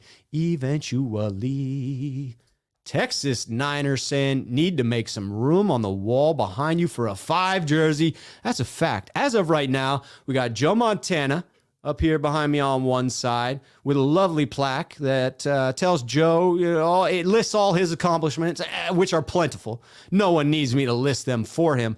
And then we've got my map of the United States that has all the stadiums I've been to within the NFL. I have a bucket list item that I am going to make it to all NFL stadiums. Last year was a bust because I had like 4 that I was going to go see, but thankfully it was a shitty season anyway. I probably wouldn't have wanted to see the 49ers lose all those games, so it kind of worked out. But I've been to 15, 16, including Miami for the Super Bowl last year and 2012 for the Super Bowl against the Ravens. Both heartbreaking. Got a nod up here. You can't see it, but Candlestick Park in the fog is in this one. But yes, I will gladly make room for a Trey Lance jersey because I think he is the future. There's no question in my mind. No question. Josh Mangold. I hope we can keep Lynch. I hope so too. I hope they turn it around. Texas Niner feeling that the O-line is disgusting. It's tough to argue with that. It has been ugly. Another shot taken at McGlinchey. Probably fair, but probably won't put it up. Here we go. Fable. You like Lynch, Mangold. I was thinking it would make the most sense to fire him with Kyle and hire a new GM who'd hire a new head coach instead of trusting Jed to do that. I think that's reasonable that if Lynch goes, that you could want to bring in a new head coach at the same time. Again, I'm still on the Shanahan bandwagon, therefore I hope that doesn't happen. Luke Walsh coming in. Does running Mitchell and Sermon more make Lance's runs more effective? I have to think so. And if Lance is on the field, it makes the runs for Mitchell and Sermon more effective. They have been averaging a good clip when he's on the field. You got to keep that going. You just got to be devoted to it. You have to be committed to the run. Kyle, come on, man. Khalil Young says, is it just me or does something seem a little off with Fred Warner? Is D'Amico using him differently from Saleh? I think he's having a quiet, good season. I do wonder if D'Amico is in his ear a lot right now, more so than Saleh. I'm guessing that they had built a rapport and a communication pattern that worked for them. And now that D'Amico is in the ear of Fred Warner, they have an existing relationship. He was a linebackers coach before he was promoted to defensive coordinator. But this is the first time he's been able to communicate into the earpiece in the helmet. And you have to wonder if they are still working that out, because that could be very distracting if you're hearing new information coming in a way that you're not used to processing it while you're trying to assign assignments within the defense. Because as you know, Fred Warner is the quarterback of the defense. So hopefully that smooths out the same way in which an offensive line becomes more cohesive, just more time spent together, paired up. All right, here we go. Next one. Tim saying, Mr. Turns. Oh, I missed a McGlinchey insult. He probably deserved at least one. Here we go. Fable says, wait, that sounded like I wanted to fire them. I don't. I'm not there yet. Good, Fable. Good. We are not firing them yet. We're moving up on the subscribers. Just keep climbing. I hope that's true. Come on up. Come join the party. Patty the Baddie says, season's chalked. Move forward to 2022. I'm not there yet, man, but a couple more losses, and I'm right there with you because that becomes a priority. It's already important, but it becomes the priority. Here we go. Next one up says, Lapaka Lolo says, depressed because the Giants lost. I'm sad for you there too, man. That is tough. Hopefully the Niners can make me feel better other than after their bye. LOL. Yeah, you got no pick-me-up this weekend. All Bay Area sports fans are just going to have to wallow in it for a little bit. All right, the Warriors are in their preseason. I don't know when the first game comes there, but I think it's not until later in the week. The Giants lost. The Niners are having an atrocious season to here. It's rough. It is rough, Bay Area sports fans, but we will get through this. The Niners will provide some hope this year. Keep your fingers crossed. Come on, Niner faithful. Here we go. Fable says if you're a Warriors fan, there's a lot to be excited about. That's true. If you're a Trailblazers fan, there's a little bit to be excited about. Maybe not a lot. But we got Chauncey Billups coming into the house, and he's going to finally maximize Dame and CJ if CJ doesn't get traded. Anyway, you probably all aren't Blazers fans, so I'll get away from that because people are going to trash talk my Blazers in the comments now. Tony Nagatoni says, I'm just saying, I think if Bosa and Ford are healthy when the Niners play the Rams, Stafford is going to get his clock cleaned. The Rams O-line does not impress me. I think that is entirely possible. And if the 49ers could run the table against the Rams, you'd like to think they could beat Seattle in Seattle. And the game against Arizona is in Santa Clara. Could they run the table against their division opponents? Could they make a run at the number one overall seed, or at least winning the NFC West, I should say? Probably out of the race for the number one seed. But even that, with the Cardinals right now, that's one and the same. Winning the West is the number one seed. It's possible. It's possible. Highly unlikely, though. Even I can't say that that is unlikely. Armob saying, help Rob push his channel. Yes, I do make great content. Sometimes I flub my words, but I make phenomenal content, and I'm very animated. It is very exciting to watch. Very exciting indeed. Here we go. Gizmo Maltese saying, how do you ask questions here? Just like that, Gizmo. Right there. I'm not at 1,000 subscribers yet. I can't monetize my channel, so I can't make the super chat stand out. And I don't necessarily need your money. I do this for the love of the game. I like money. No, I'm not going to lie there. But until then, until I have the super chat where you can kick me $2 and get your name at the top of the list, you just throw it in here and hopefully I get to it and don't miss it because there's a ton of comments and I may have to skip some and it's hard to stay talking and read at the same time. It takes a real talent, one that I may not have. And so if I miss your comment, I apologize. Texas Niners says Indy's defense is not Arizona's defense. I hope you're right, but we do see DeForest Buckner there. It is a game that he's going to be super motivated to play, no doubt. Fable points out, as I did, yes, you did just ask that question successfully. But it wasn't really a question about the Niners. It was a question about a question. So get back in there and ask your question about the 49ers. Josh saying, he's just pulling from the live comments here. Yes, I am pulling one after the other sometimes. Patty the Baddie, Gizmo, send money for faster views. Send money! I need help. I need that Trey Lance jersey, and I got to get cash for it. Texas Niner, fired up Colts. I would agree here, though, with Texas Niner. Dude, Colts are fired up. Niners are fired up, too. Everybody's fired up. Everybody's going to be looking for that win against the Colts. That definitely is going to be a game both teams are looking to get right. What's Tony saying here? LOL, no way Indianapolis has the same level of pundits as Santa Clara. It is crazy the number of people we have talking about the 49ers, myself included, right? I count myself as a number of many people here that talk about the 49ers. Look at this. I just came across a comment of someone Last Second Sports. If you don't follow Last Second Sports, he got his channel deleted, which was BS, but is now back almost to where he started. Probably going to cruise right past where he started with 3,000 subscribers. What's up, Jesse, with Last Second Sports? Love the nod there. But yeah, we have a killer number of people talking about Niners. Why? Because the 49ers are worth talking about. They're fun talking about. We have good dialogues here as 49er faithful. We talk about the things that matter. We answer your questions here. This is a good one from Gizmo. The question is, shouldn't we have a backup plan if Trey fails? Man, what is the backup plan if that happens? The backup plan is a rebuild. I think it has to be. You look at how much we gave up in order to draft Trey Lance. You look at how much we spent in order to keep Jimmy Garoppolo. You look at the number of one-year deals that we signed players to make 2021 a competitive year while we built up Trey Lance for the future. The 49ers have very few assets remaining to make any type of push. If things don't work out, if things with Trey Lance go south, it could get ugly. I don't think they will. I see Trey Lance as a transcendent talent. He may need some time to reach that level, but I think that it is clear the talent is there and that the 49ers will turn the corner, and they will get better. Here we go. Armchair QB, Trey might benefit from the starts if he gets the actual offense and not this running back, quarterback, run first madness. You would think that that might help his development to actually run an offense that's designed for this team, for these players, not one that says, well, he's very limited, so let's try and do something that he did in college, but not the things that he did in college that we do well here, like play action pass under center. Let's force him into pistol shotgun offense and run him a bunch of times, because we're not going to need him to play the next game. Jimmy's going to be healthy after the bye. It really felt like we went in with that plan, Armchair. I am with you.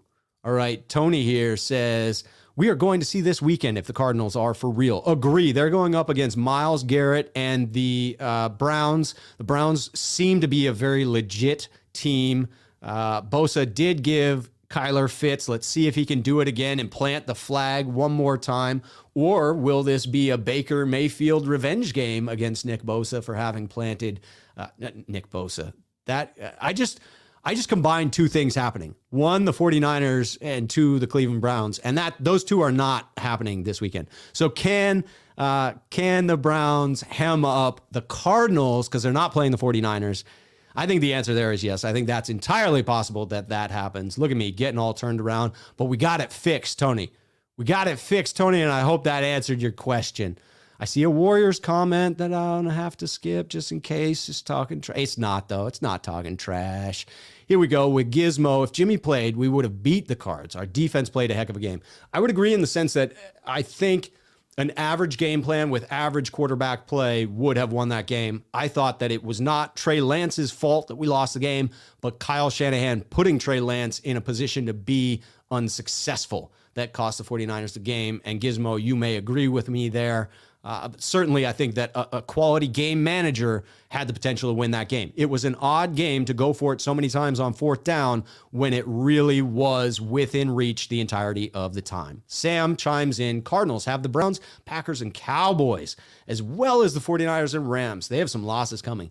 No doubt to that. Browns, tough. Packers, tough. Cowboys offense, freaking elite to this point. That offense is pretty scary. Hats off to Dak Prescott coming back from that nasty injury and lighting it up to this point. And Zeke seeming to find his legs to some point, finally getting Pollard involved with his talent. That's a balanced, talented offense. No doubt.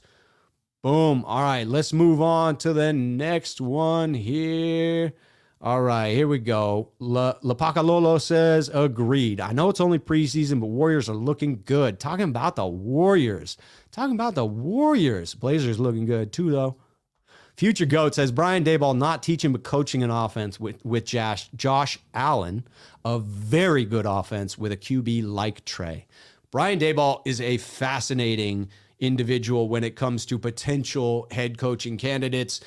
paired up with Trey Lance. Again, I don't think the 49ers will be in a scenario where they're needing to move on from their head coach this offseason.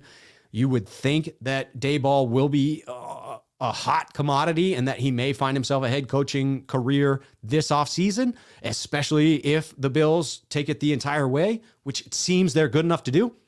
If he didn't and Kyle struggled and lost his job next offseason, I could see that happening. Absolutely. Gizmo talking about, I saw some sparks for Ayuk in the Cards game. Thank you. Those 2 touches were pretty electric, weren't they? It seems like the type of player you might manufacture some touches for. Our mob saying Ayuk is a good receiver. Holding him back is only holding us back.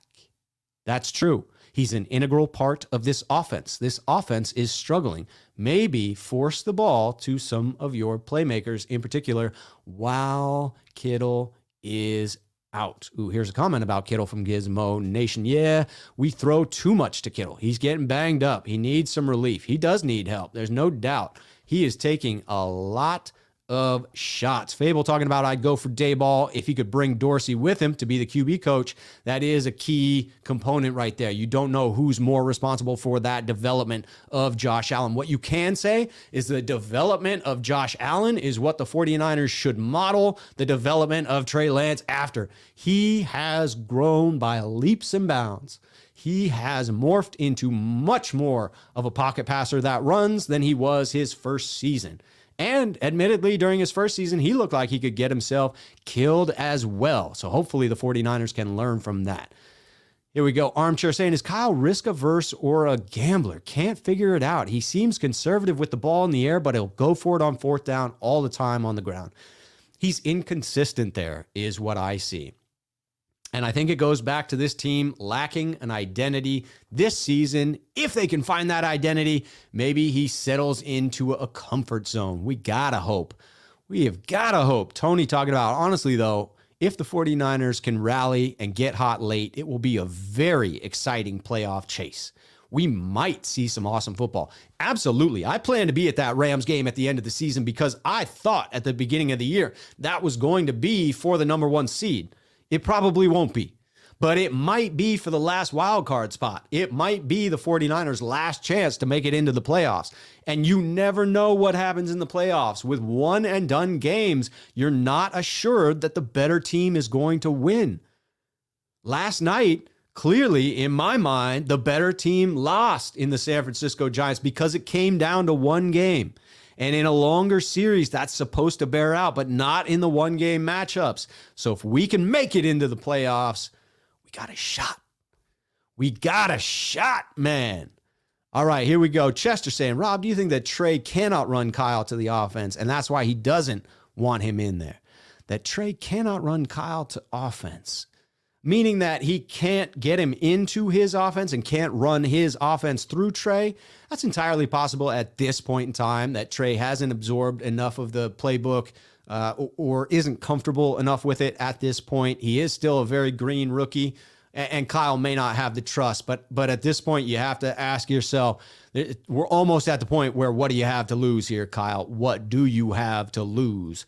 Our mob talking about all things considered, the game against the Cardinals was a good loss, if there is such a thing. In a 3-game losing streak, there is no such thing. But I agree, in each of the games, there has been a bright side. There has been something you can take away from that game and say to yourselves, well, if the 49ers can get this right, they can take that next step. Unfortunately, it's been something different in each of those games. It leads to a very frustrating scenario where you don't know if they can put it all together. Gizmo talking about Kyle doesn't believe Trey is ready to throw. That's why he had Tim Tebow ball. It sure looked that way, didn't it? Tim talking about Kyle didn't do Trey any favors with his play calling. No, he did not. In fact, he may have hurt Trey, quite literally, in hurting his knee. Phillips talking about Phillips Marcos. Lance is in the RG3 scenario. Kyle Banana Hands needs to step up his game.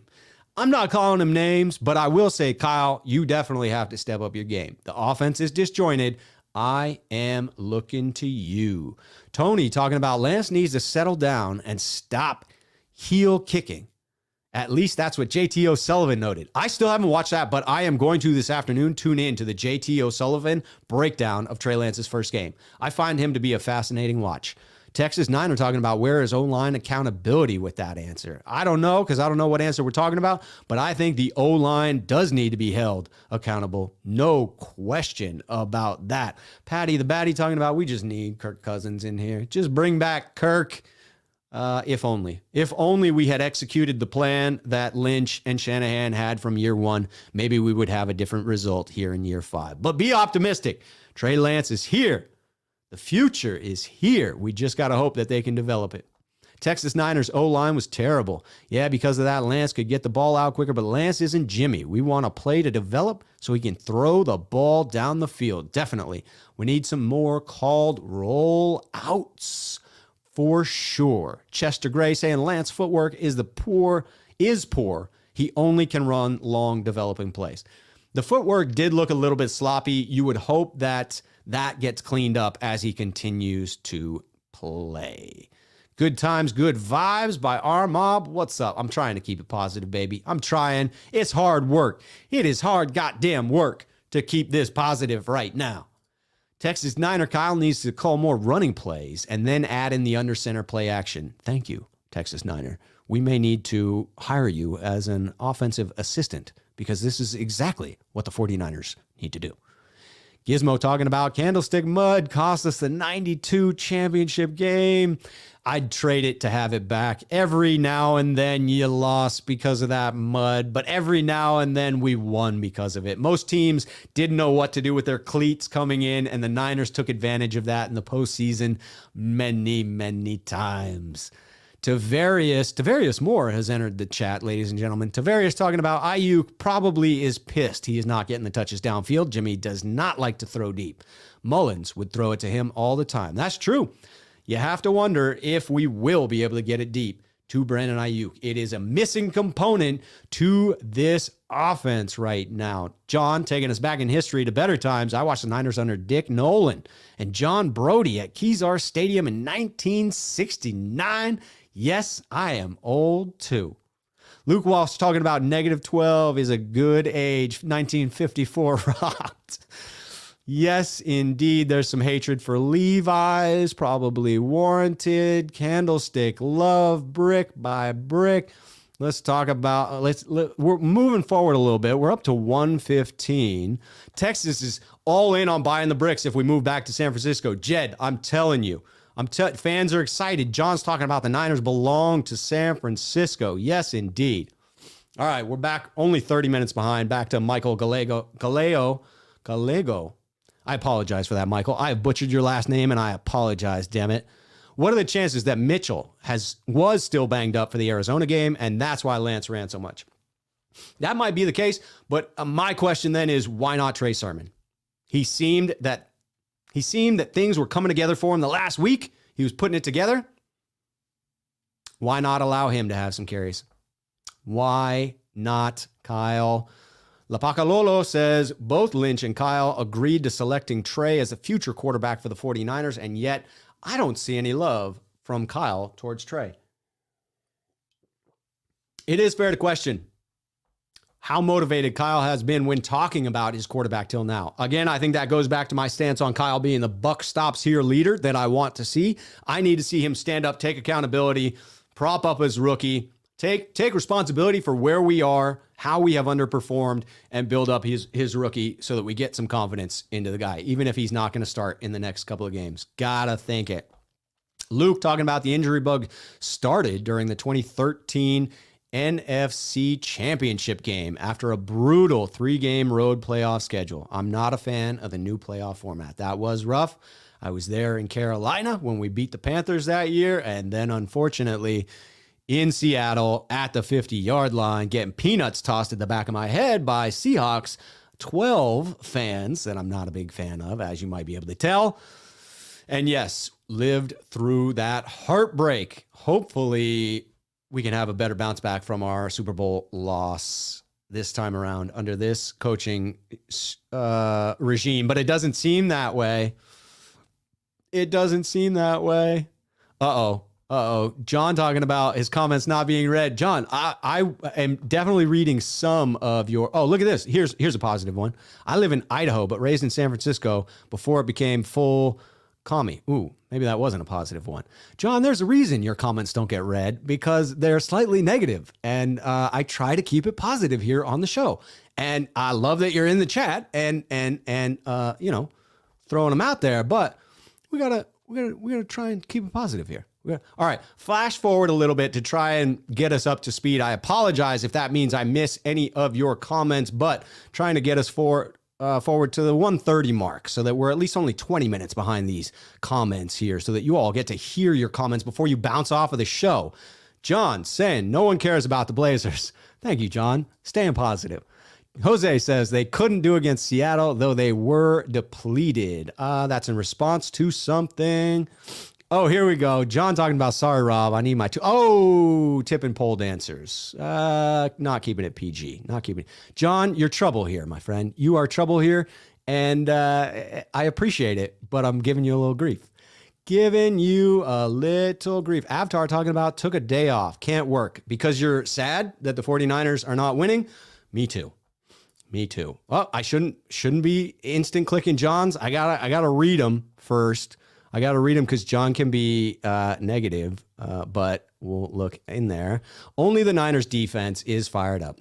The offense are busy how they can copy Jimmy G and George Kittle getting paid a lot for being on IR. So in this one, at least, you know, no insults were thrown out. And so I'll read that comment.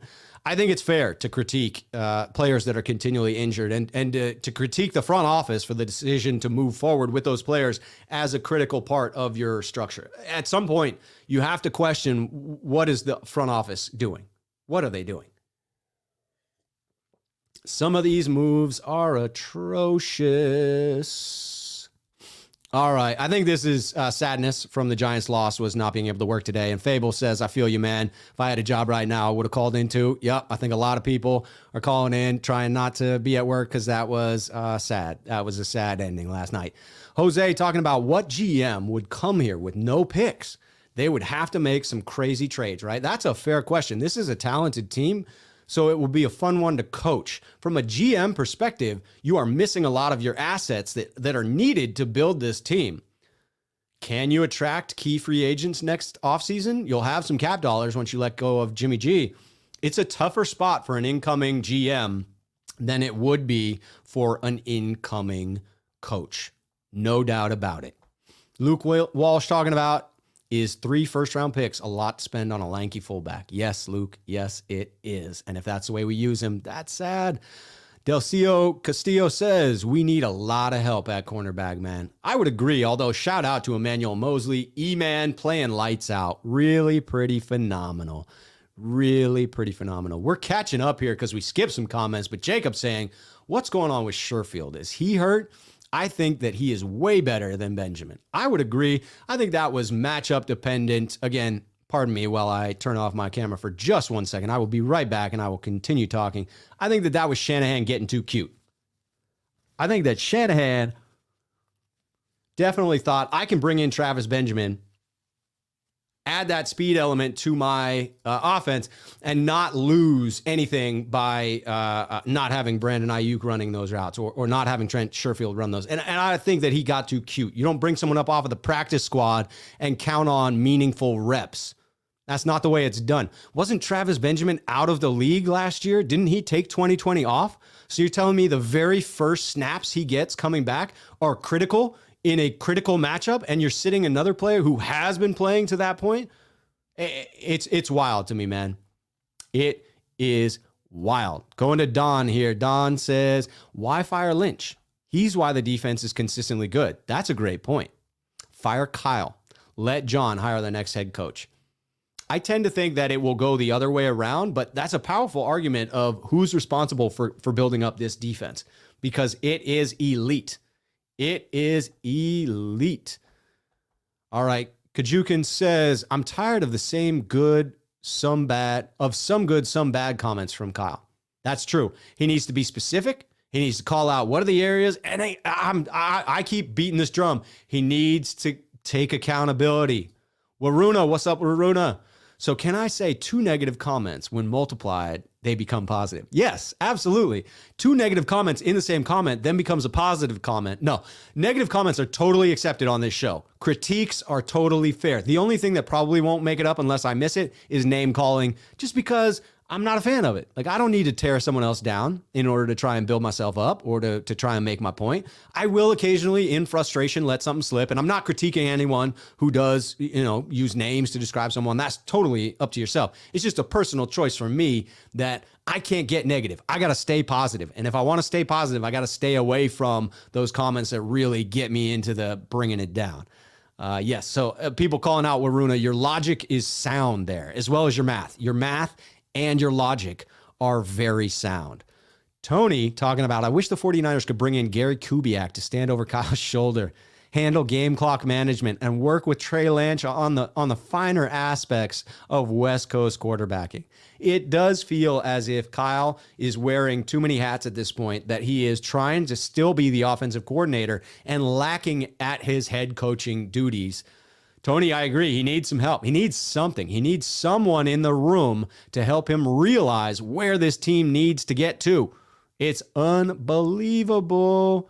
Thomas, here we go. Annoyed. The 49ers have only had about 5 good seasons in the past 20 years. Send help. Indeed, Thomas.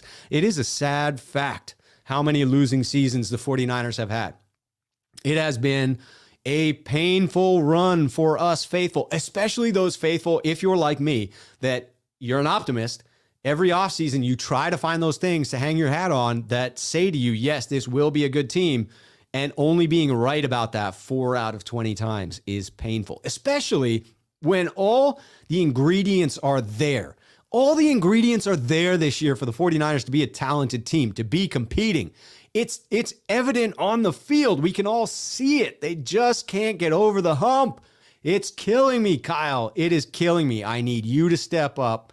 I need you to take the accountability and really get us to the next level as an offense. Kyle, Waruna back into the math. 2 numbers become positive when multiplied. -1 by -3 = 3. I appreciate that math lesson from Waruna. We have all just gained some insight there. Bryant coming in. What's good, Rob? What's good, Bryant? How you doing, man? We're coming at the tail end of this here broadcast. I got one more topic I'm going to cover before I go, and that's, are the 49ers still a playoff team? So I'm going through the rest of these comments, and then we're going to bail on that last topic.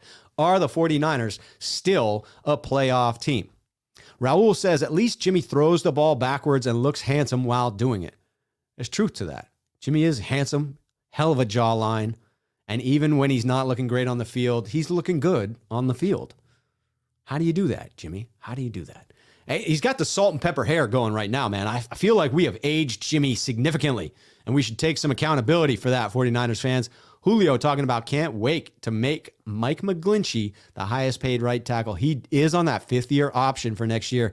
And judging his performance on the field this year, that is a very expensive and painful amount we will be paying to Mike McGlinchey next year if he does not pick it up to end this season. Gizmo talking about with Jimmy, we almost beat the Packers. If Jimmy's back, we have a good team.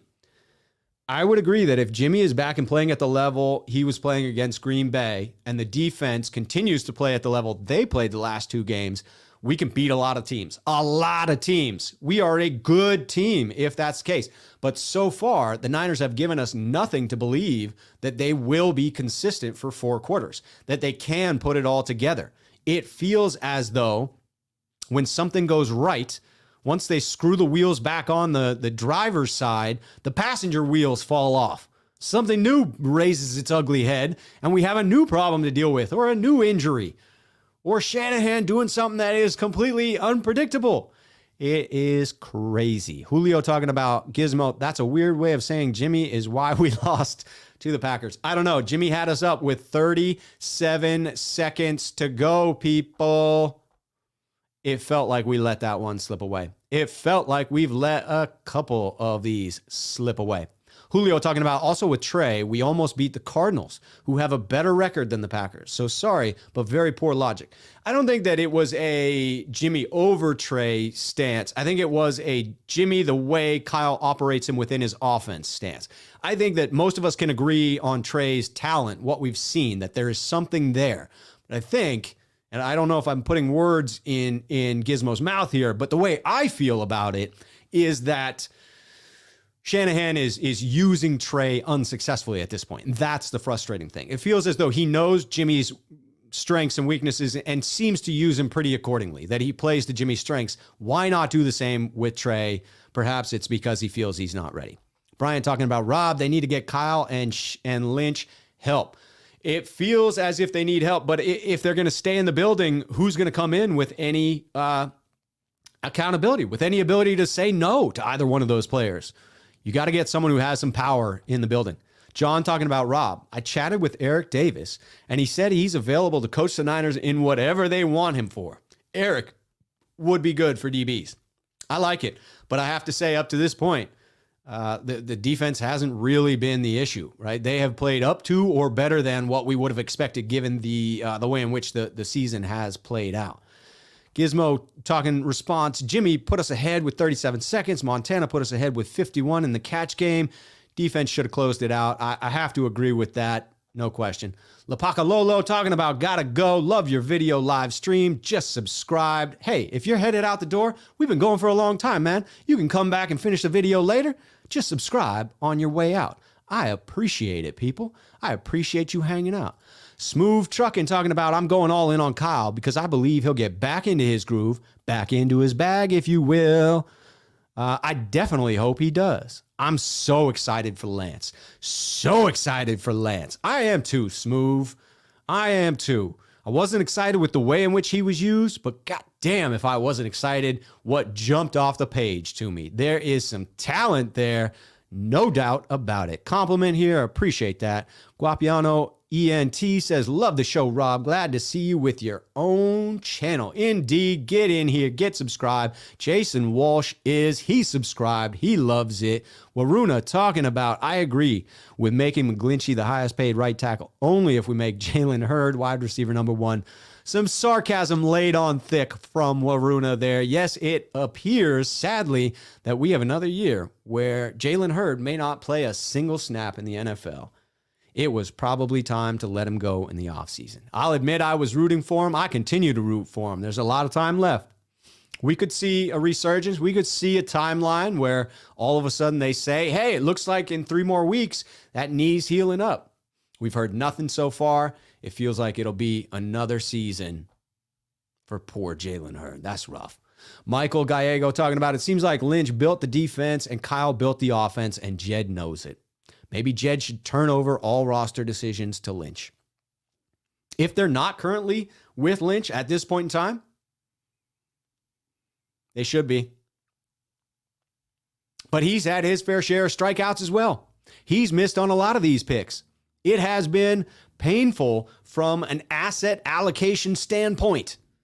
What the 49ers have used their draft picks for, what they have spent their free agency dollars on, the players they have chosen to bring back, do feel to be flawed. A lot of failed decisions there. So you got to wonder who's at fault. Jed probably knows. Jed probably knows how the power dynamic breaks down within the building. So I think it's fair to assume he could get this right. If he knows who's made the majority of the mistakes in pulling the trigger on building this roster on the offensive side of the ball, he definitely needs to take power out of that individual's hands because it ain't been pretty to this point. Michael, I'm with you. Julio says, sorry to have to remind you about the game, but Jimmy gave the Packers a free field goal, which allowed them to win the game by just a field goal with 37 seconds left. I believe we're referring to a turnover that then resulted in a field goal, because I don't think Jimmy G kicked a field goal for the Packers, but close enough. Close enough. Julio is on it, indeed. Bryant talking about if they get rid of John, they need to get rid of Kyle. Same thing, if they did get rid of Kyle, John has to go. They're the closest thing to the dynamic duo. That's an interesting take on it, that they are so tied at the hip. They came in together. They are as one and they've made these mistakes together, sharing responsibility, can you really assign blame to one and not the other? I don't think that you can accurately assign blame to John and keep Kyle, but I think that is what ends up happening because you see the flashes of genius for Kyle. So I would guess that Jed would give him one more shot to get it right. Again, the areas of concern are all areas that could be addressed for Kyle. They seem like easier fixes, easier adjustments than to become an offensive genius, right? Offensive genius, in my mind, check. Got that one down. That's harder to do. That's harder to find than just growing into being a leader. Some people grow into being a leader simply by maturing as individuals. Kyle Shanahan is still young and may continue to mature. Jason talking about he also had us behind a 17-point deficit against the Packers in the first half. That is true. You can't fault him for the logic. Tony saying, I hear Portland has great pacalolo and also mushrooms. Indeed, it is prevalent here in Portland, even though I probably shouldn't be chatting about that on YouTube. Julio talking about, Rob, is that a Bowman jersey? Yes, it is. I am upping the amount of 49ers gear that I wear on the shows. Now I got Faithful to the Bay sweatshirt underneath a Bowman jersey. And I'm going to put on a damn beanie if I need to as this season goes on. Whatever butterfly effect I need to have by wearing more 49er gear that will translate to wins on the field, people. That's what I'm prepared to do. Are you prepared to answer the call? Are you prepared to go out and retire that hat you've been wearing during the 3-game losing streak and go buy a new one? Or go find one on Craigslist from the 2012 season where there's some good mojo built up on it? Are you going to go to a game that you hadn't been previously planning on attending? Are you going to go on the road to support the 49ers? What are we as the faithful going to do to make the butterfly effect happen and produce that next win for the 49ers? Yes, I realize I'm talking crazy, thinking that anything I do has any bearing on whether the 49ers win or lose, but I like to believe I can impact it. If we're struggling at halftime, sometimes I go change my jersey. Just something to change the momentum, people. Change it up, change the energy, change the energy. We need hope. We need hope. Richard talking about Kittle passed the mic to Trey at the Giants game last night. Mike equals baton. I hope Trey steps into that leadership role, man. He is absolutely the future of this franchise. He has all of the earmarks of a guy that can speak in front of the crowds and say intelligent things without coming across as a bonehead. I love it. I think he has the makings of a franchise quarterback. We just got to keep him healthy and a system around him that allows him to be successful. Man, I thought we were getting through the last of the comments, but they keep piling in. Pretty soon I'll just go over to the last topic, then come back to the comments one last time before we all got to go. But John is talking about, hey, this one's positive. I'm with you, John. Well, maybe not positive, but I don't see any curse words or anything. John says, if we did not pass up on Tom Brady, the GOAT of this era, the Niners would be undefeated now and the Super Bowl contender. Plus, he is a pocket QB. Kyle does well with. I agree that we shouldn't have passed on Tom Brady. I don't know that Tom would have made it through last season alive. He is a bit of a statue. And yes, that type of quarterback does succeed within Kyle Shanahan's system. But last season was so bad. I don't know that Brady's greatness would have overcome it. I think you saw that in some of his years with New England toward the end, that if the rest of the team wasn't there around him, it didn't seem as if he could carry them on his back. I'm not disparaging the GOAT here, or the GOAT of modern era, I should say, because the real GOAT is, that gentleman back there, Amin. But the GOAT of the modern era, no doubt about it. And this year, you have to think that he would have been able to carry this team to a few more wins. It was a mistake. There is no doubt about it. Jacob Gutierrez talking about, we need to get Lance more snaps. True. So we can move on from Jimmy G and get some salary cap space back and try to make up for the coming loss of draft picks. We do have very few resources available to us, people. We've got to be able to get some of those back at some point if this season continues to fall off. Gizmo saying, shouldn't we try to get Aaron Rodgers? He wants to be here. He has wanted to be here since the draft. Yes, that is disappointing. I think this falls more on the Packers and their unwillingness to trade him to the 49ers. I don't think they're going to succumb to that. I was very disappointed in Aaron Rodgers' caving this year.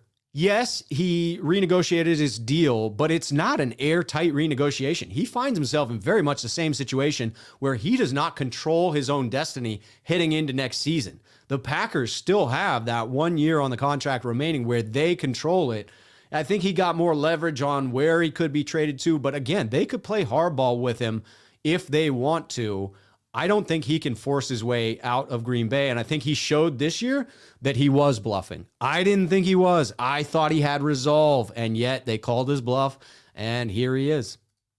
Julio talking about Rodgers isn't a free agent. You need to trade for him. Yep, we don't have the assets, and I don't think the Packers would allow it to happen.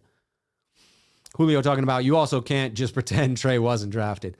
Yeah, it would be weird to have him sit multiple years behind a Hall of Fame quarterback. That would be odd. The Brady move would have made sense because it was before all of this happened. The THADON, the Don? The Don is a new subscriber. Nice content. He's in. I appreciate the Don, even if it took me a minute to figure out how in the heck you spelled that thing. What's up, the Don? Guapiano says, I believe in the gear and the juju. Let's get it. Yes, there's something to it. Tell me about it. I'm all on it. I'm all on it. Tony talking about, Rob, you're great and your channel will be very successful. Tony, I appreciate that. Just wanted to say thanks. Quest for 1,000. Don't bring in the quest for 6. That's never been successful. We can't have a quest for 1,000, Tony. We need a better name.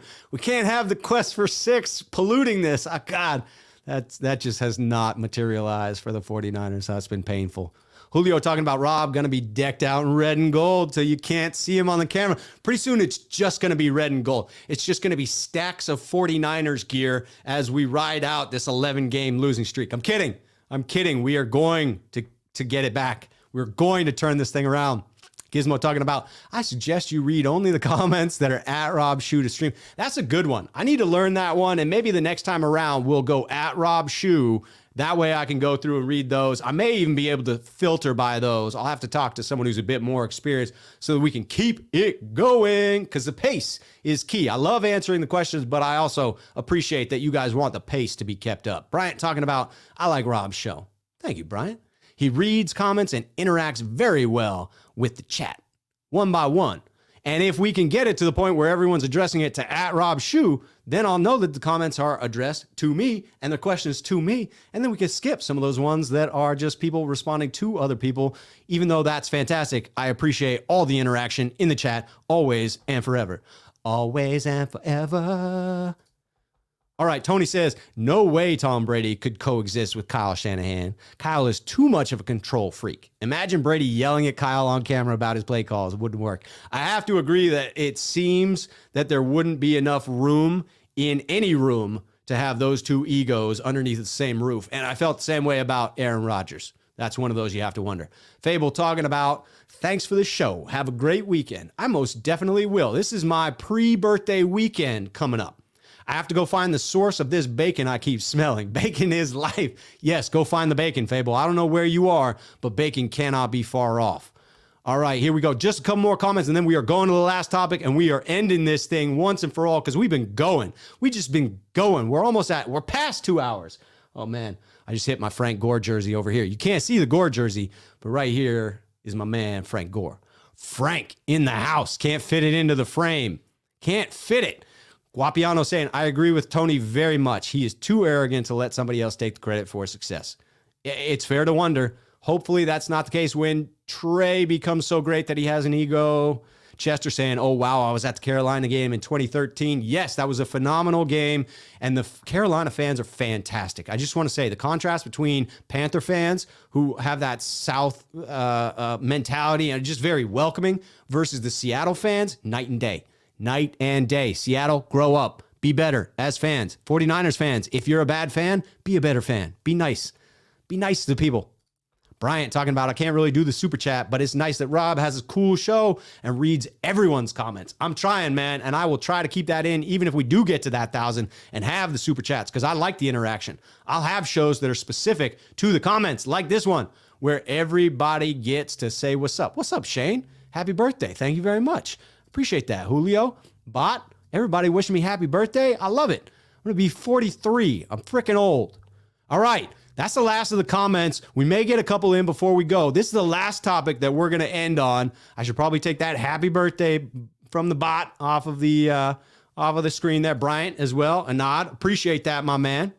All right. Playoffs. Are the 49ers still a playoff team? They're sitting at 2-3. The 49ers are behind early in the wild card race. When you look at, let's see, I think I have it pulled up here, the standings. So you got the first 4 teams that are winning the division as of right now: Arizona, Dallas, Tampa, and Green Bay. You have the Rams, who are pretty much a lock, it would seem. But then these are the other teams that are currently above the 49ers in the race for those last 2 playoff spots at 6 and 7. The Bears, the Panthers, you have to enunciate. The Panthers, the Saints, the Redskins, the Vikings, the Eagles. The freaking Eagles are ahead of us. The Seahawks are ahead of us. For good Lord, everybody's freaking ahead of us at 2-3. It's ugly because we're 0-2 in the division. So who are the teams out of that group that I just named that are likely to be in the hunt at the end of the year? Here's my stance on it. Let me know if you agree in the comments and in the chat section of the video. I think it's a lock that Arizona and LA from the NFC West make the playoffs. I'm not predicting at this point which one will win the division and which one ends up a wild card, but both of those teams, with how they have started this division this season, are poised, in my mind, to make the playoffs. It just seems like a foregone conclusion at this point. Let me know if you disagree. Tampa Bay feels like a lock to win the NFC South at this point. Obviously, things can go sideways. Hell, Russell Wilson just went out for 6 to 8 weeks. If that were to happen to Tampa Bay, that'd be a serious blow to their playoff chances. The Packers, after a shaky start, they are who we thought they were. They are most likely to run away with the NFC North. And the Cowboys in the East, man. It looked as if that would be an ugly division, but that offense for the Cowboys is balanced and it is ferocious. So I'm predicting the Cowboys make the East. So that's 5 spots locked up: Arizona, LA, Tampa Bay, Packers, Cowboys.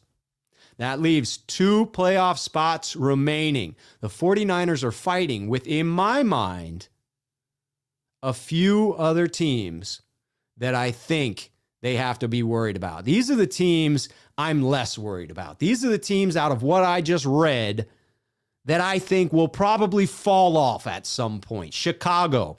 Hey, Justin Fields is exciting, but they are inconsistent. I am not sold on Matt Nagy. I trust that they will be an up and down team going forward. I think it's much more fair to assume they're closer to an 8-8 team than a 10-7 or 11-6 team. New Orleans, Jameis Winston from one week to the next can look like a damn all-star or a scrub. It's wild.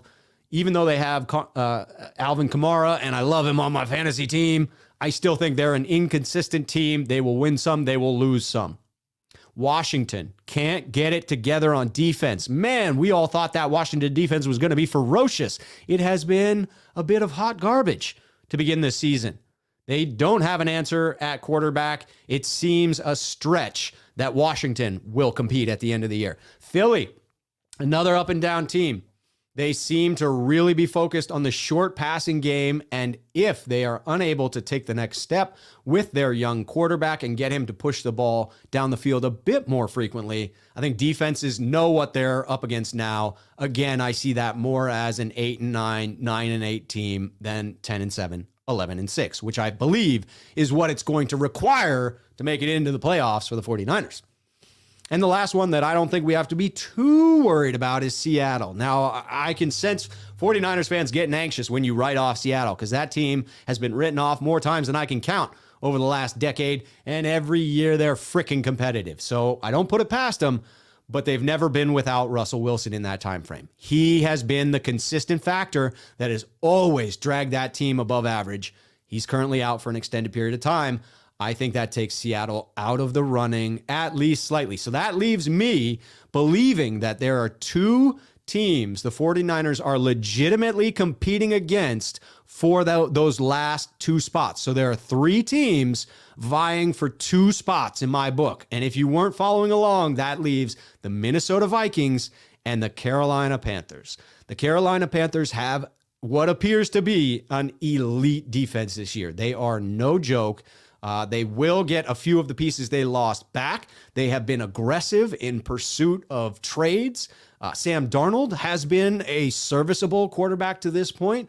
You could see things falling apart for them, but with a stellar running back like Christian McCaffrey behind you, good offensive line, good threats downfield, an elite defense, that's set up to be a nice season for Carolina.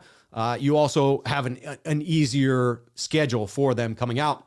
In Minnesota, I wasn't really clear why so many teams wrote off Minnesota when their offense remains largely intact. I think people were expecting their defense to be bad, and it's certainly inconsistent, but those are the teams the 49ers are fighting against, and I have to believe that all it's going to take to be one of those last two teams, one of the last teams that grabs one of the last two wildcard spots, would be that 11-6 record. That feels like pretty much a lock. 11-5 during a 16-game season when you only had six teams in the playoffs seemed like a lock. There are very few times where you have an 11-5 team missing the playoffs. It does happen, but very few. I feel pretty good about that record. If the 49ers can pull off what I have predicted in their remaining games, they have a chance.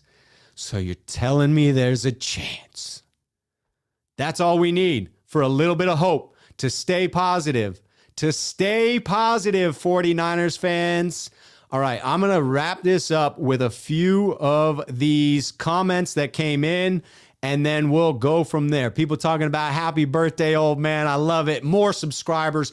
Keep them rolling in. If you're watching now, if you see this video and you ain't subscribed yet, get your butt over there and subscribe because we want to get to 1,000 subscribers. We want to be there. Bot says bot. Nice. Appreciate that. But I can't tell if bot's a real person or a bot. Like there have been questions that seem legit, but a bot comment from bot, that's like, what's up, bot? John, here we go. Jim Morrow, when he was a Saints coach in the 90s. Playoffs?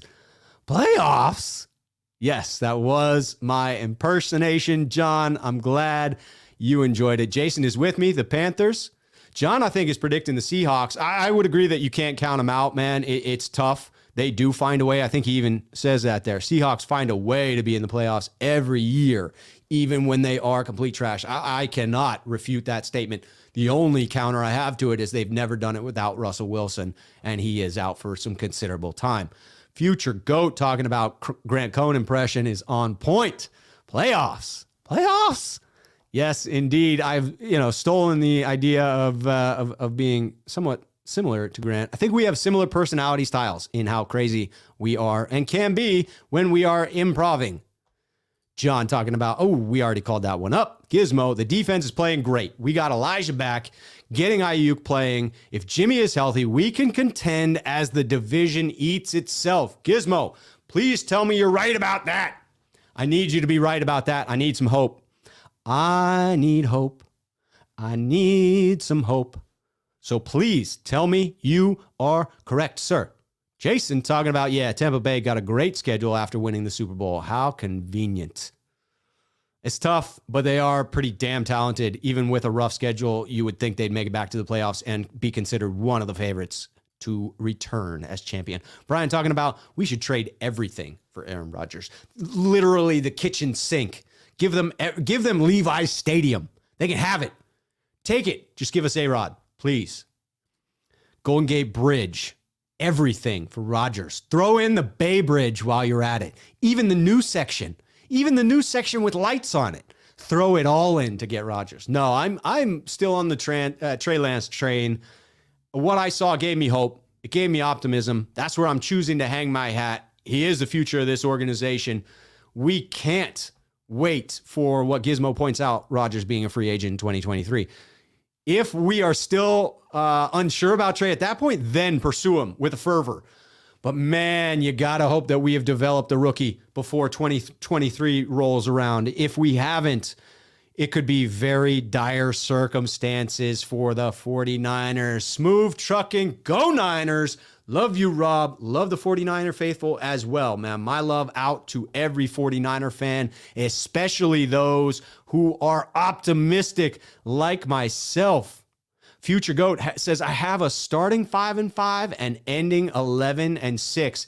11-6 will get it done in my book. It is that 11-6 that is required to get us into the playoffs. I hope I didn't say 11-7 earlier. I have this bad memory that I did. My math skills may be off. That's what happens when you're freelancing. But 11-6 is that magic number. I think we can get there. I think that we can, and I certainly believe that it starts with the Colts. That will be a barometer for the rest of the season. If we come out flat in that game, Lord help us. Lord help us if that's the case. Unbelievable. Johnny's just laughing. He's just having fun. We're all trying to have some fun today, Johnny. I'm with you, my man. Matt talking about, Rob, please, please, please do game preview videos like you did for the beginning of the season. Thanks, Matt. I appreciate that call out, man. I did a show. It was like a late night, so I had to throw on my sunglasses and, you know, pretend like I was in character and then go to my NFL Films voice. That wasn't my NFL Films voice.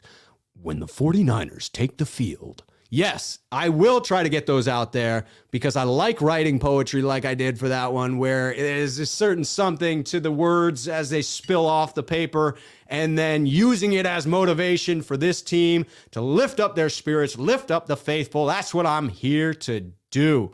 Johnny's, I tried to hit Johnny and we went up one. Johnny's saying it's not how you start, it's how you finish. Let's go.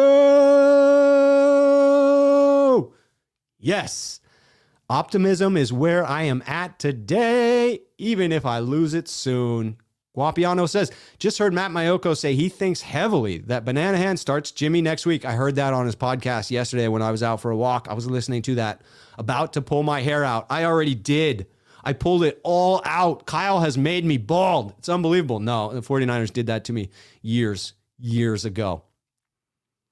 Julio talking about, you had said 11-5, actually. I think I had said that would have gotten it done in the 16-game season.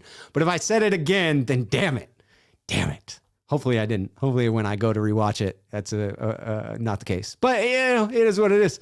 Jason talking about great show, Rob. Love your energy. Appreciate that, Jason. Can't wait to see more content. Happy birthday. Appreciate that. Going out on a positive note. John talking about, Rob, you need a haircut for your birthday. I feel like there's not much hair to cut, but I appreciate that you're looking out for me, John. You and I we have a good relationship building where I read some of your comments and not others.